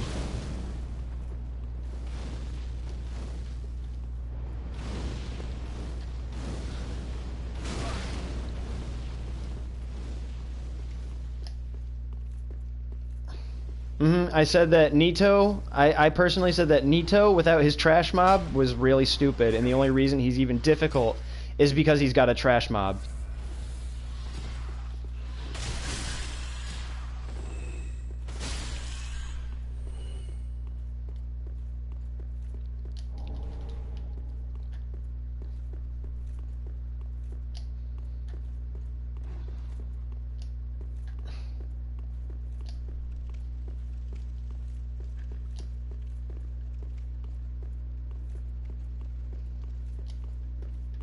Yep, I feel the same way. I think that any boss that needs a trash mob is just automatically shit. I'll make an exception for the Ancient Wyvern, though, in Dark Souls 3, just because that's more of an obstacle course than a boss, which is actually fucking awesome. I love Ancient Wyvern just because it's a really cool obstacle course. But I digress. So yeah, that's your least favorite for Dark Souls 1, obviously, Nito. Just fucking dumb.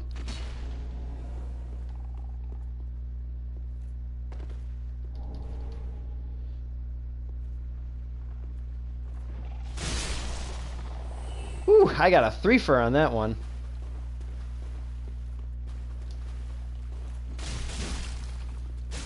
Yeah.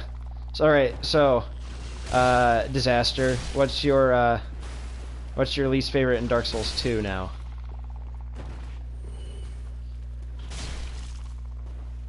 Again, barring Royal Rat Authority. I know what mine is, but I'm not going to tell you until you say yours.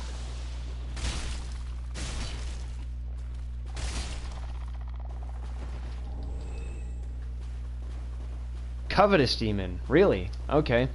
I mean, I can see it. It's shitty. It's barely even qualifying for a boss.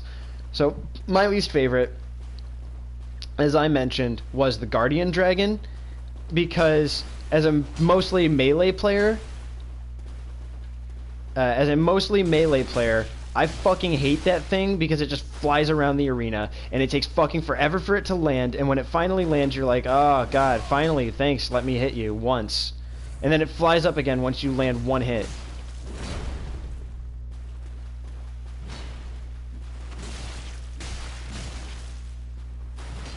So yeah, Guardian Dragon's just a fucking awful fight for me. I hate it.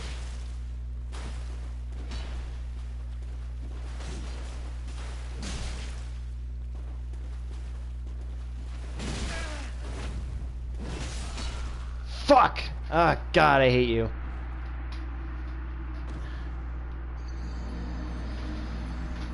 Alright,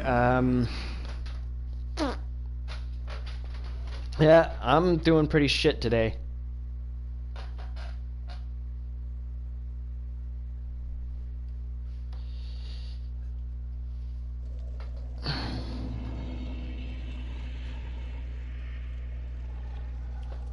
Yeah, they're just souped up normal enemies. That's the best way to put it.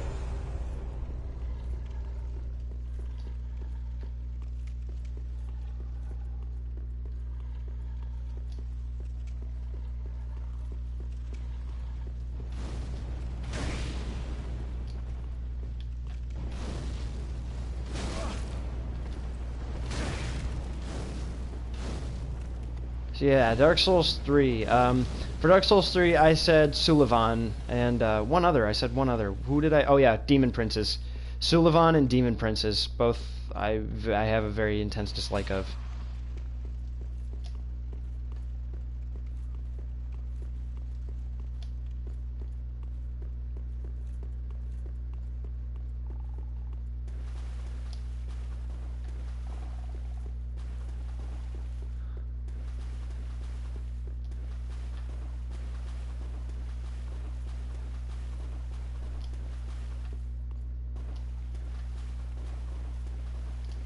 Oh yeah, we forgot to say what was the off limits. Wolnir and Deacons are off limits.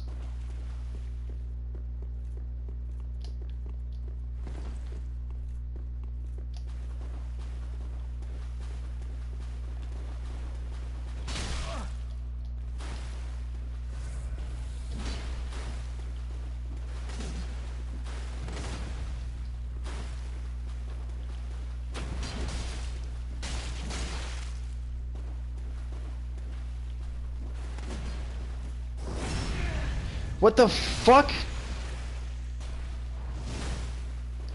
Okay. You just fucking backstab me out of that shit?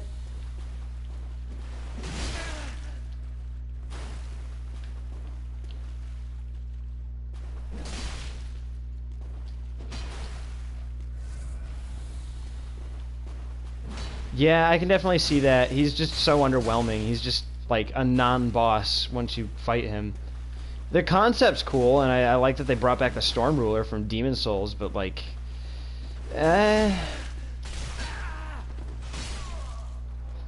Fuck you. Eat shit and fucking die, cunt.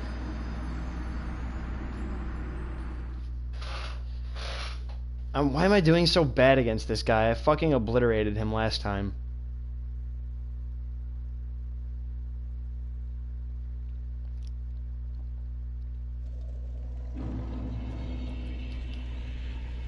I'm just wasting time now. I hate this. I don't like to waste time.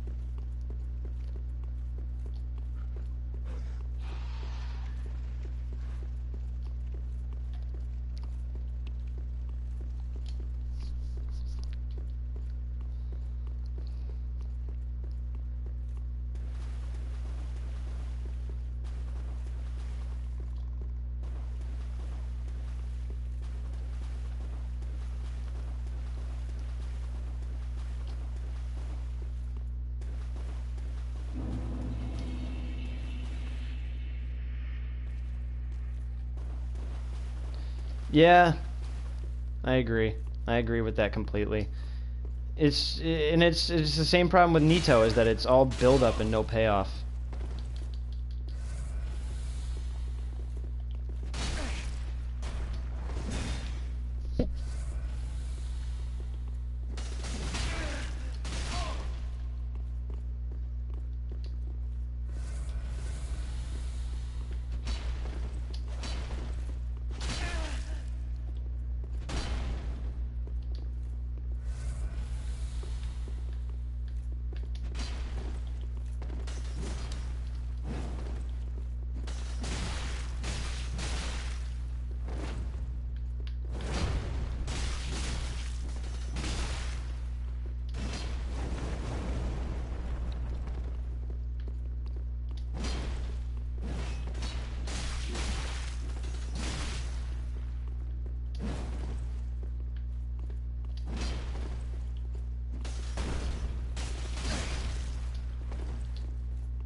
There we go. What I needed to do is I just needed to keep baiting attacks. That was the problem, is I was trying to trade with him instead of baiting him.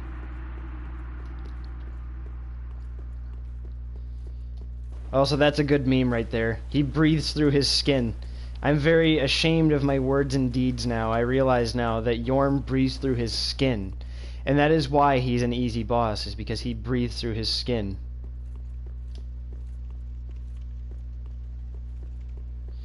Everything about Izalith is just an easy target.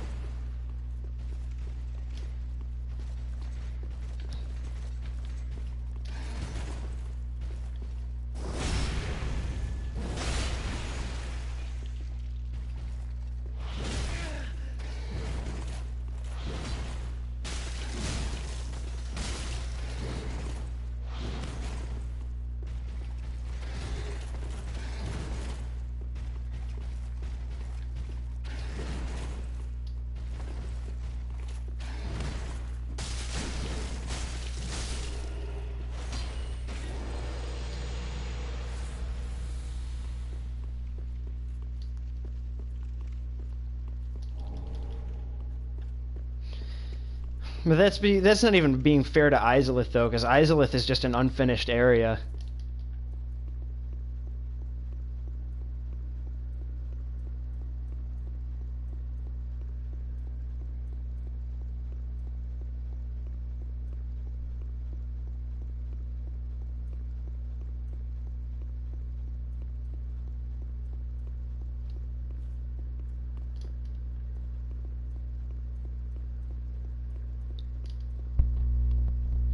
Yeah, that's a funny way of putting it. It almost feels like a fan-made dungeon, like if Dark Souls as a game had a map builder mode, like a forge mode that you could like upload and be like, hey, rate my map, and then that's really what it feels like.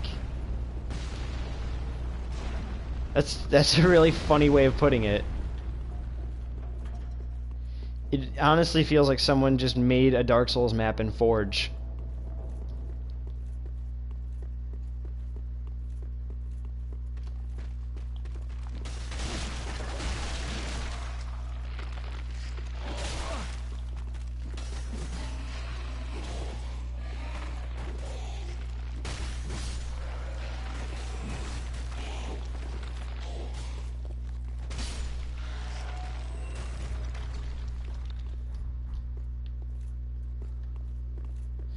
I mean, you have, like, what, 8 fucking Taurus demons in a row?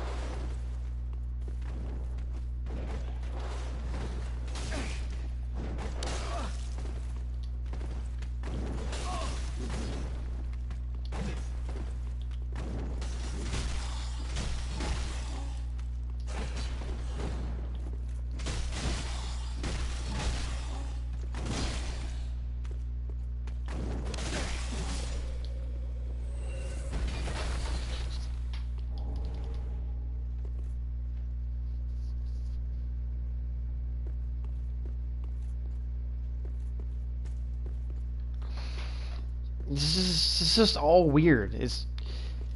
But in an interview, Miyazaki, mentioned that, and he said, "I'm not gonna name names or anything because, I wanna protect the integrity of the person who worked on that map, and I want him to have a job later in life." So Miyazaki didn't chastise him for it or anything. He must have been a very new worker, didn't quite understand what was going on, but he didn't really. Yeah, he was like, I want this person to have a job in their future, and I don't want this this specific shitty map that they made to weigh down on them.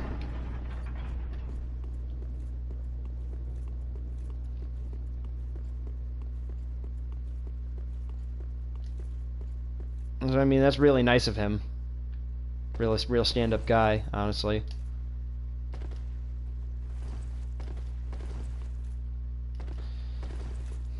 That's one of the things I respect most about Miyazaki, is that he likes to protect the integrity of his teams. Like, even, his B team, he's never really said anything too negative about Dark Souls 2. Sometimes he'll say, like, that's not the way I would have done it, but he doesn't bash it.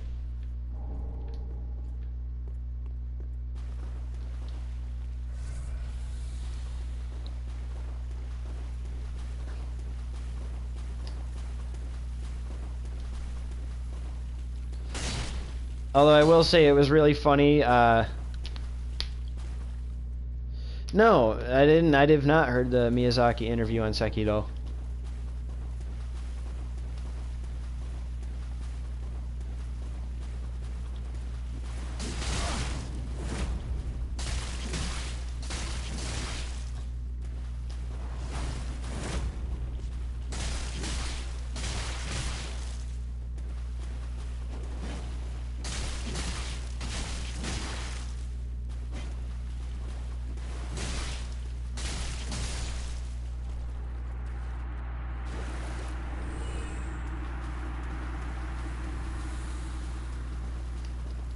Oof.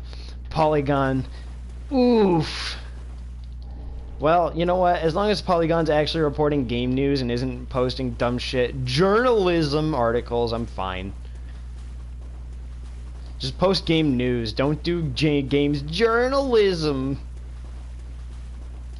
Fucking Cuphead.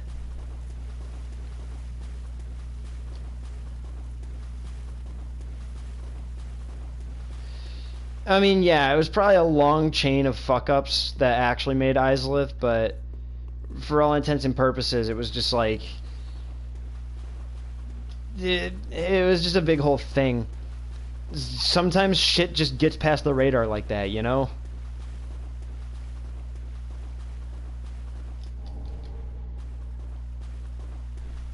Oh yeah, I would bet, you know, it's just an interview. I'm pretty sure it was all right to read. No problems there. If it's just a simple interview, I don't expect fucking Polygon or Kotaku to really fuck it up.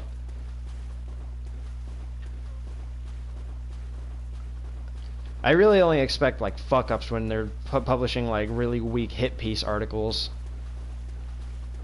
Or calling literally every game they ever play hard.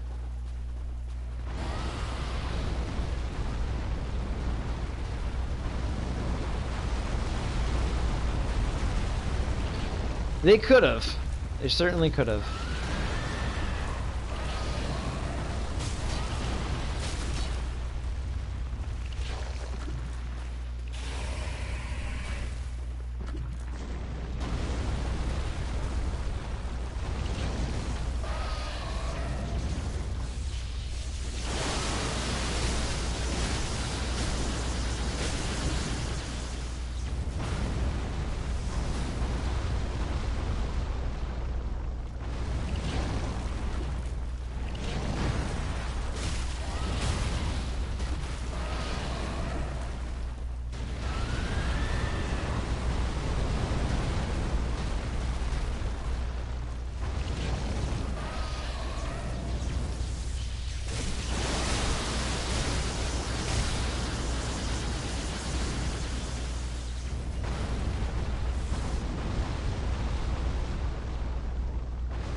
Yeah, like what? What about Gamescom?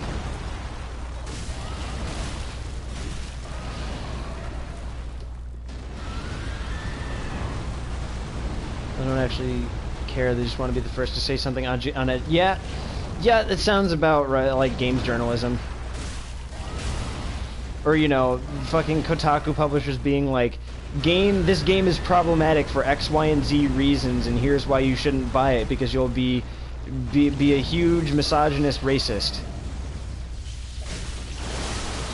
Or you know, that other like appealing to the sensibilities of the of social justice crowds in order to like make a statement. Dear readers, your love of Waluigi is problematic, and here's why.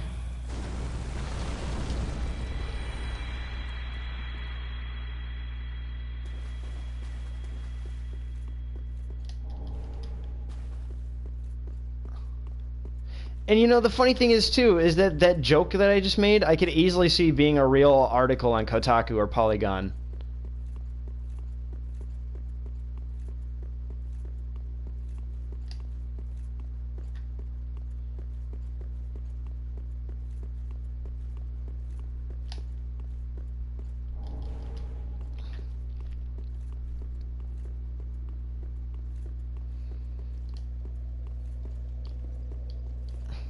Oh, absolutely. No, you're right. I mean, that's the thing is you're a games journalist who's reporting on games. You should probably be able to actually play the fucking game if you're going to report on the game.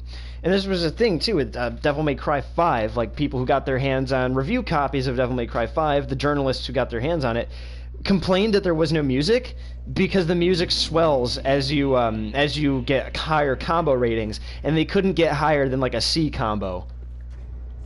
They fucking suck at games, and then they complain about how they suck at games instead of actually complaining about real problems with the game. Oh, no. That was a joke. The Waluigi thing, that was a joke. I came up with that off the top of my head, but the fact that you thought it was real speaks to just how fucking predictable and shitty game journalists are.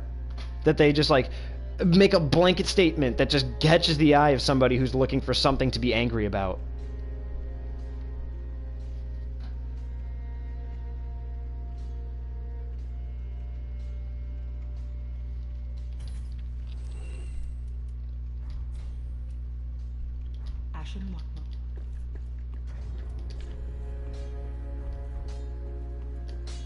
Which is what?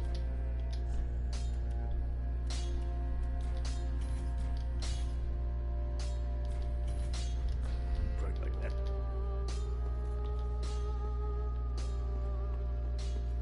Basically, games journalism is normal journalism now. Buried than hate. That really is the best way to put it.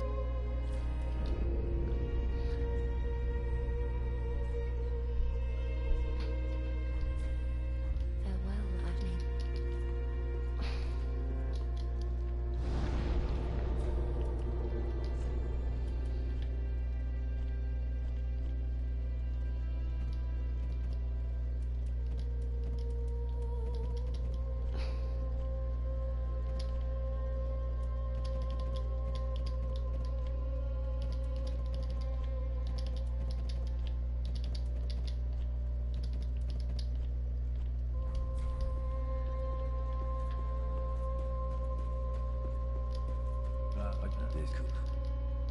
This could. Well, and this is what it comes down to, is that games journalists don't fucking care about video games. Because most people who are in that field really only care about influencing people. They don't really care about giving their well thought out and educated opinions on games. What they care about is, again, shit like the whole, dear readers, your love of Waluigi is problematic, here's why. It's like they just want to have something to be fucking angry about, and they want other people to be angry at the same things they are. Which is what? So again, like real journalism, like normal journalism nowadays, it's just, it's not about whether or not they actually like the games or if they're going to report on something about the games. It's just whether or not they actually, like, their opinions, their boilerplate opinions about a game and how they are going to use that to influence people.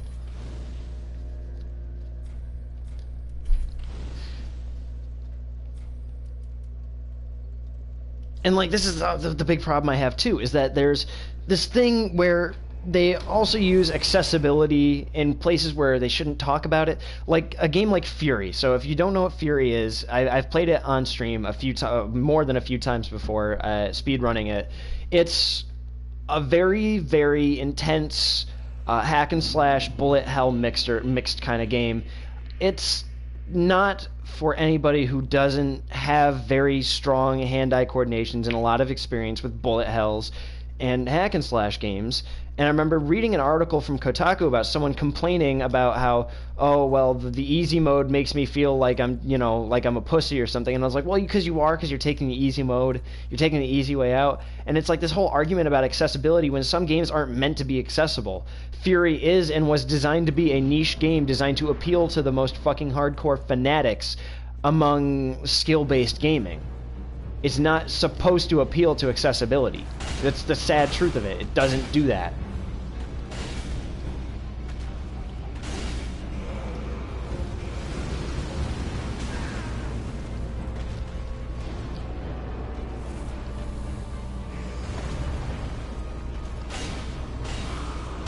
Yeah, it's like Dark Souls is, by its design, a fucking hard game. Stop complaining about accessibility. It's not fucking made for everyone.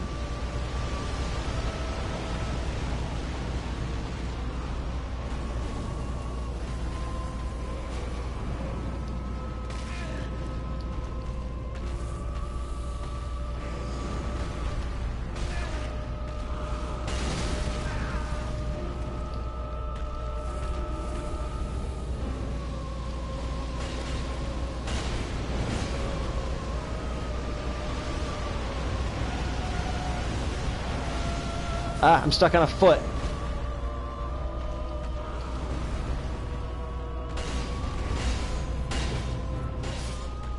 When you get any weapon up to +7 this early, the game just becomes kind of a fucking cakewalk.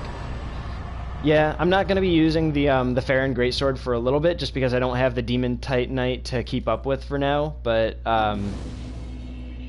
these things will definitely keep me going for a fair bit of the game right now. Just the Farron Greatsword's fallen off a little bit just because it's got damage. It's having damage issues right now because I can't upgrade it as fast as I can upgrade these.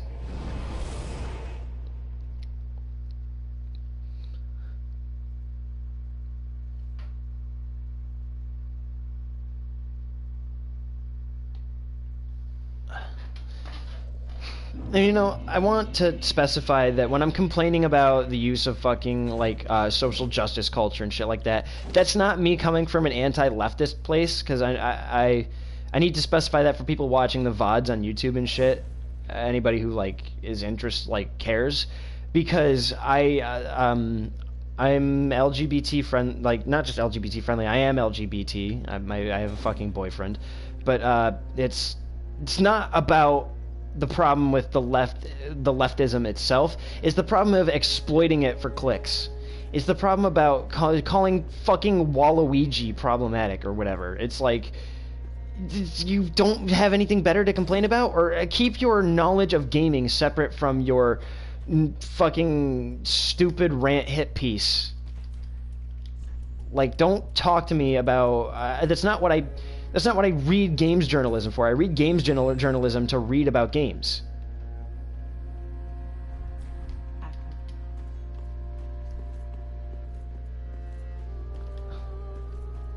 Looks very tempting. It's just a fucking... the whole thing. And now I'm, like, into it now, and I feel like my angry ranting is just making this worse. Farewell, Ashley. Well, and that's just it too, is that I wish I didn't have to use social justice in this context like it's a bad word. It shouldn't be a bad word, but it fucking is, just because it's been so misaligned at this point, because it's been so abused by people who have a fucking axe to grind. No, it's not your fault. I feel like I'm making this worse. Like, I feel like if I can go off on this rant and share my opinions, that's fine.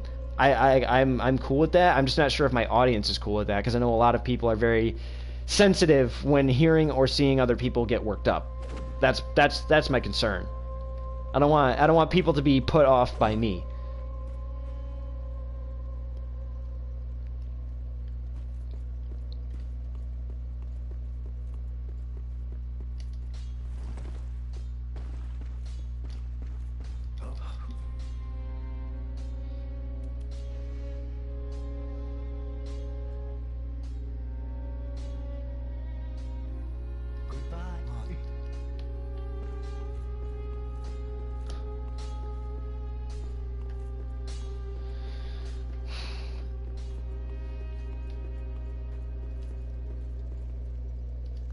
Yeah, well, and Disaster brings up a certain thing. The game industry is really complicated because you have atmospheres, you have this weird cultural dichotomy where the dev communities are very diverse and inclusive groups of people. You know, you have very big open studios of people, but then the actual gamer culture itself is very restrictive. And Clara and I were having this conversation in private, you know, is that gamer culture at its core is still very male driven, and it's very gatekeepy and shit, and it's just like, that's also not a fucking great way to be.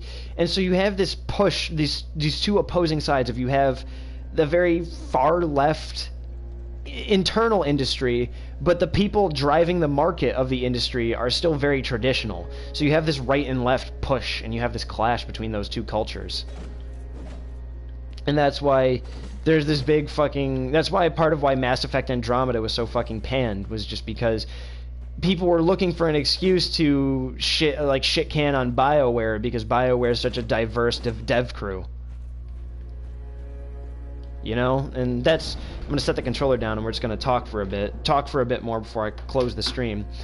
People were looking for an excuse to talk bad about BioWare. Now, Mass Effect Andromeda was a fucking shithole game, I will say. It was fucking dumpster garbage. But making fun of it specifically for the diversity of its crew is not a way to go. Making fun of it for the lack of any talent or skill in its crew is a fun way to go. But that's not what that's not what gamers were targeting. Gamers were specifically targeting a reason to say, ooh, diversity. You know, it's like they were looking for a reason to specifically pan the fact that the BioWare is a diverse development studio.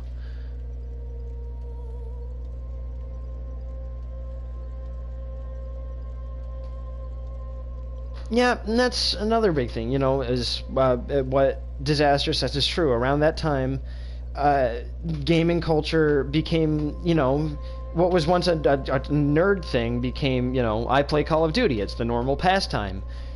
And so I guess it's just because you had a huge influx of very normal, quote-unquote, people for the time that came in. And then when you have all these normal, and again, I'm going to use massive air quotes, people who come in and become very interested in the genre, then it sort of becomes a self-contained breeding ground. It becomes this self-contained breeding ground where people begin to share like opinions, and that's not sharing opinions is never a bad thing, but when you have big echo chambers like gamer culture, where it's just those SJWs are out to get us, like what the current argument is the SJWs are ruining our games because X, Y, and Z, then you have this sort of echo chamber effect where a bunch of the normal cis-white gamers, I can't believe I had to say cis-white on stream, that's fucking disgusting, but anyways, it's like, it's this whole thing. And, you know, Disaster's right. It went from most people in this game are like me, you know. I felt that way about Counter-Strike. Counter-Strike Source and Counter-Strike 1.6 were these huge but very niche communities of people who just liked to play the shooter. They were very interested specifically in playing Counter-Strike. And so you have that sort of... those communities where, you know, you find a server that you really like, you talk to people you really like, and it's just an enjoyable time and you're enjoying yourself. And then now it's like the big shooters and so much hype. Everything gets big.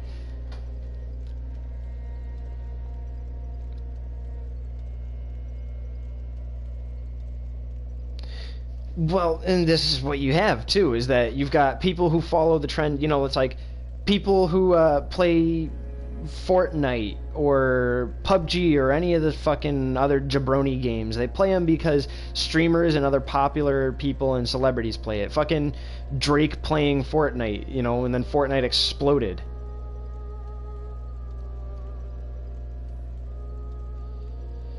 Oh, well, I mean, that's true, but I think there was this whole thing about you can play Fortnite if you want, just don't expect me to message you back anymore. That's all I can't. I'm sorry, that was mean, but I don't care for it at all. I don't care for the Battle Royale genre.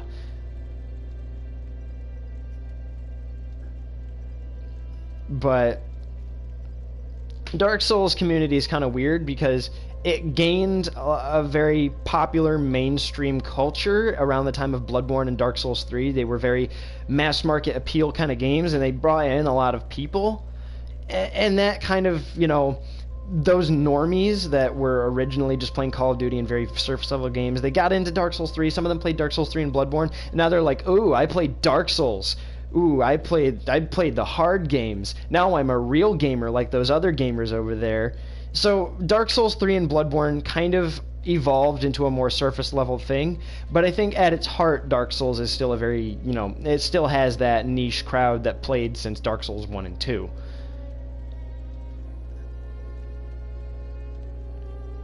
Yeah, and that's the thing, is that I feel like a fringe now. Like, dedicated gamers in gaming communities feel like, people like us feel like fringes on that crowd now.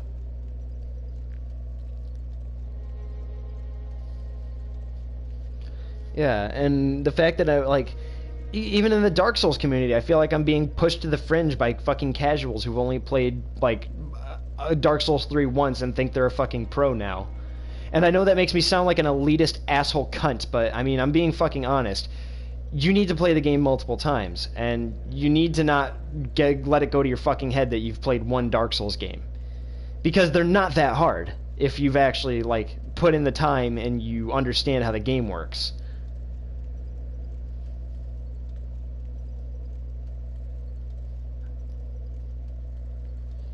And I don't want to sound like that, but I'm going to say it because as a longtime member of the Dark Souls community, don't fucking be like that. Don't come at me with that bullshit when you've only played a few fucking campaigns of this series.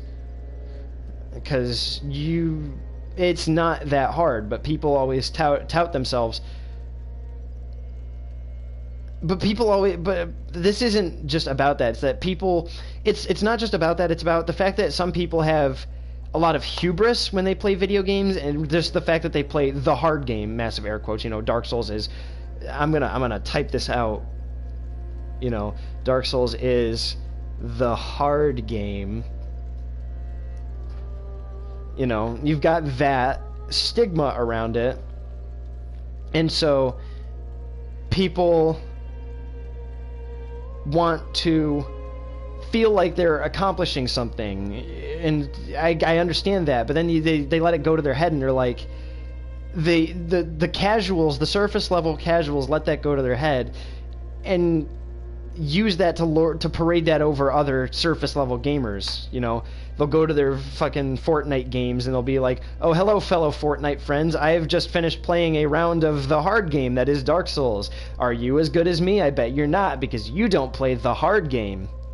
And then people who actually care about Dark Souls, people who actually care about games that have very specific audiences, get really frustrated because it's giving it making it look much more shallow.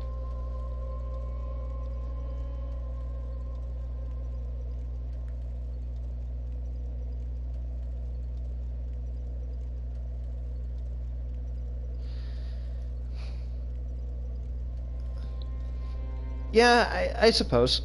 The whole thing, a guy who plays basketball on the weekend isn't exactly a basketballer. That's... I'm not sure where I fall in with that. I do think that there's a little bit of room for that, but I won't get into that, because, I mean, you could say that definitely somebody just plays basketball casually, but they're not a baller unless they're actually like, getting out and practicing, you know, pretty frequently. So I can see your argument for sure. It's not niche, and I've said this in private to... I've said this in private before, is that Dark Souls is not a niche community anymore. It's a big thing. It's a whole big thing. We all balling out here. And, again, the mass market appeal, I'm not sure has done anything good for the community.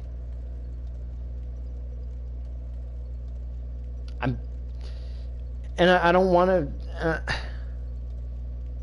and I don't want to make that sound like I'm being... Again, I don't want to make that sound like I'm being elitist, or that I want people who came into the series and liked it to go away. I think that definitely if you come into the series, I want you to stay, because I want to teach you what I know. I want to help people who actually like these games to learn more and understand more and get into it, because I really fucking enjoy when teaching other people how to play this game.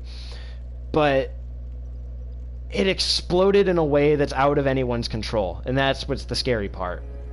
It's always a scary part when it grows too fast, and this is just a thing about culture in general now, is that shit's just growing too fast. Everything's moving quick now. Well, then, you know, there you go. Is I make these streams because I want people to enjoy these games.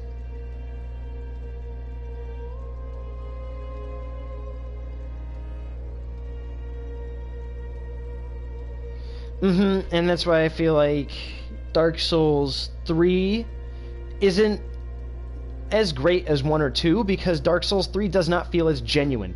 Dark Souls 3 borrowed some of the more interesting concepts that people liked from Bloodborne and Dark Souls 1 and just ran with them. It didn't necessarily keep... I'm trying to think, yeah. It doesn't feel genuine, because it just feels like it's trying to keep people interested in the series. Which is why I say it's a more mass market appeal kind of game, because it is, by its design, made to appeal to people who thought Bloodborne was really interesting, liked Bloodborne, and just bringing in a fresh wave of people. A ton of people means the original idea that made it so good gets diluted. Yep. The problem with the PlayStation 4 stream chat is that it gets cut off if it's too long, so sometimes I'll have to read it out, and I'll have to remember to read it out for people.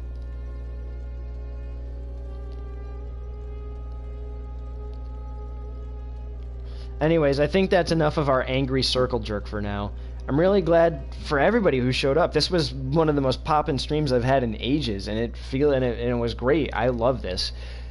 I hope more people keep coming back, not just because I need an audience, but because the fact that I was being engaged by my chat just made this so much more interesting. And I feel like even if some people are put off by how riled up and passionate about certain topics I am, I feel like a lot more people are going to be interested in what I have to say. So for every audience member lost, this is how I'm just gonna say it in my head to make myself feel better, is for every audience member lost, 2 more are gained. For however many people are put off by me, there will be more people who are interested in hearing what I have to say. Anyways, next time it will be Izalith. Not fucking Izalith, Irithyll. Man, I need to go get some food and take a big fat nap. So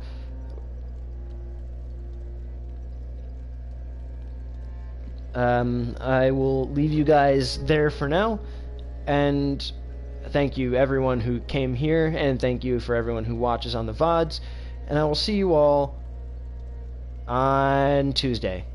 Goodbye.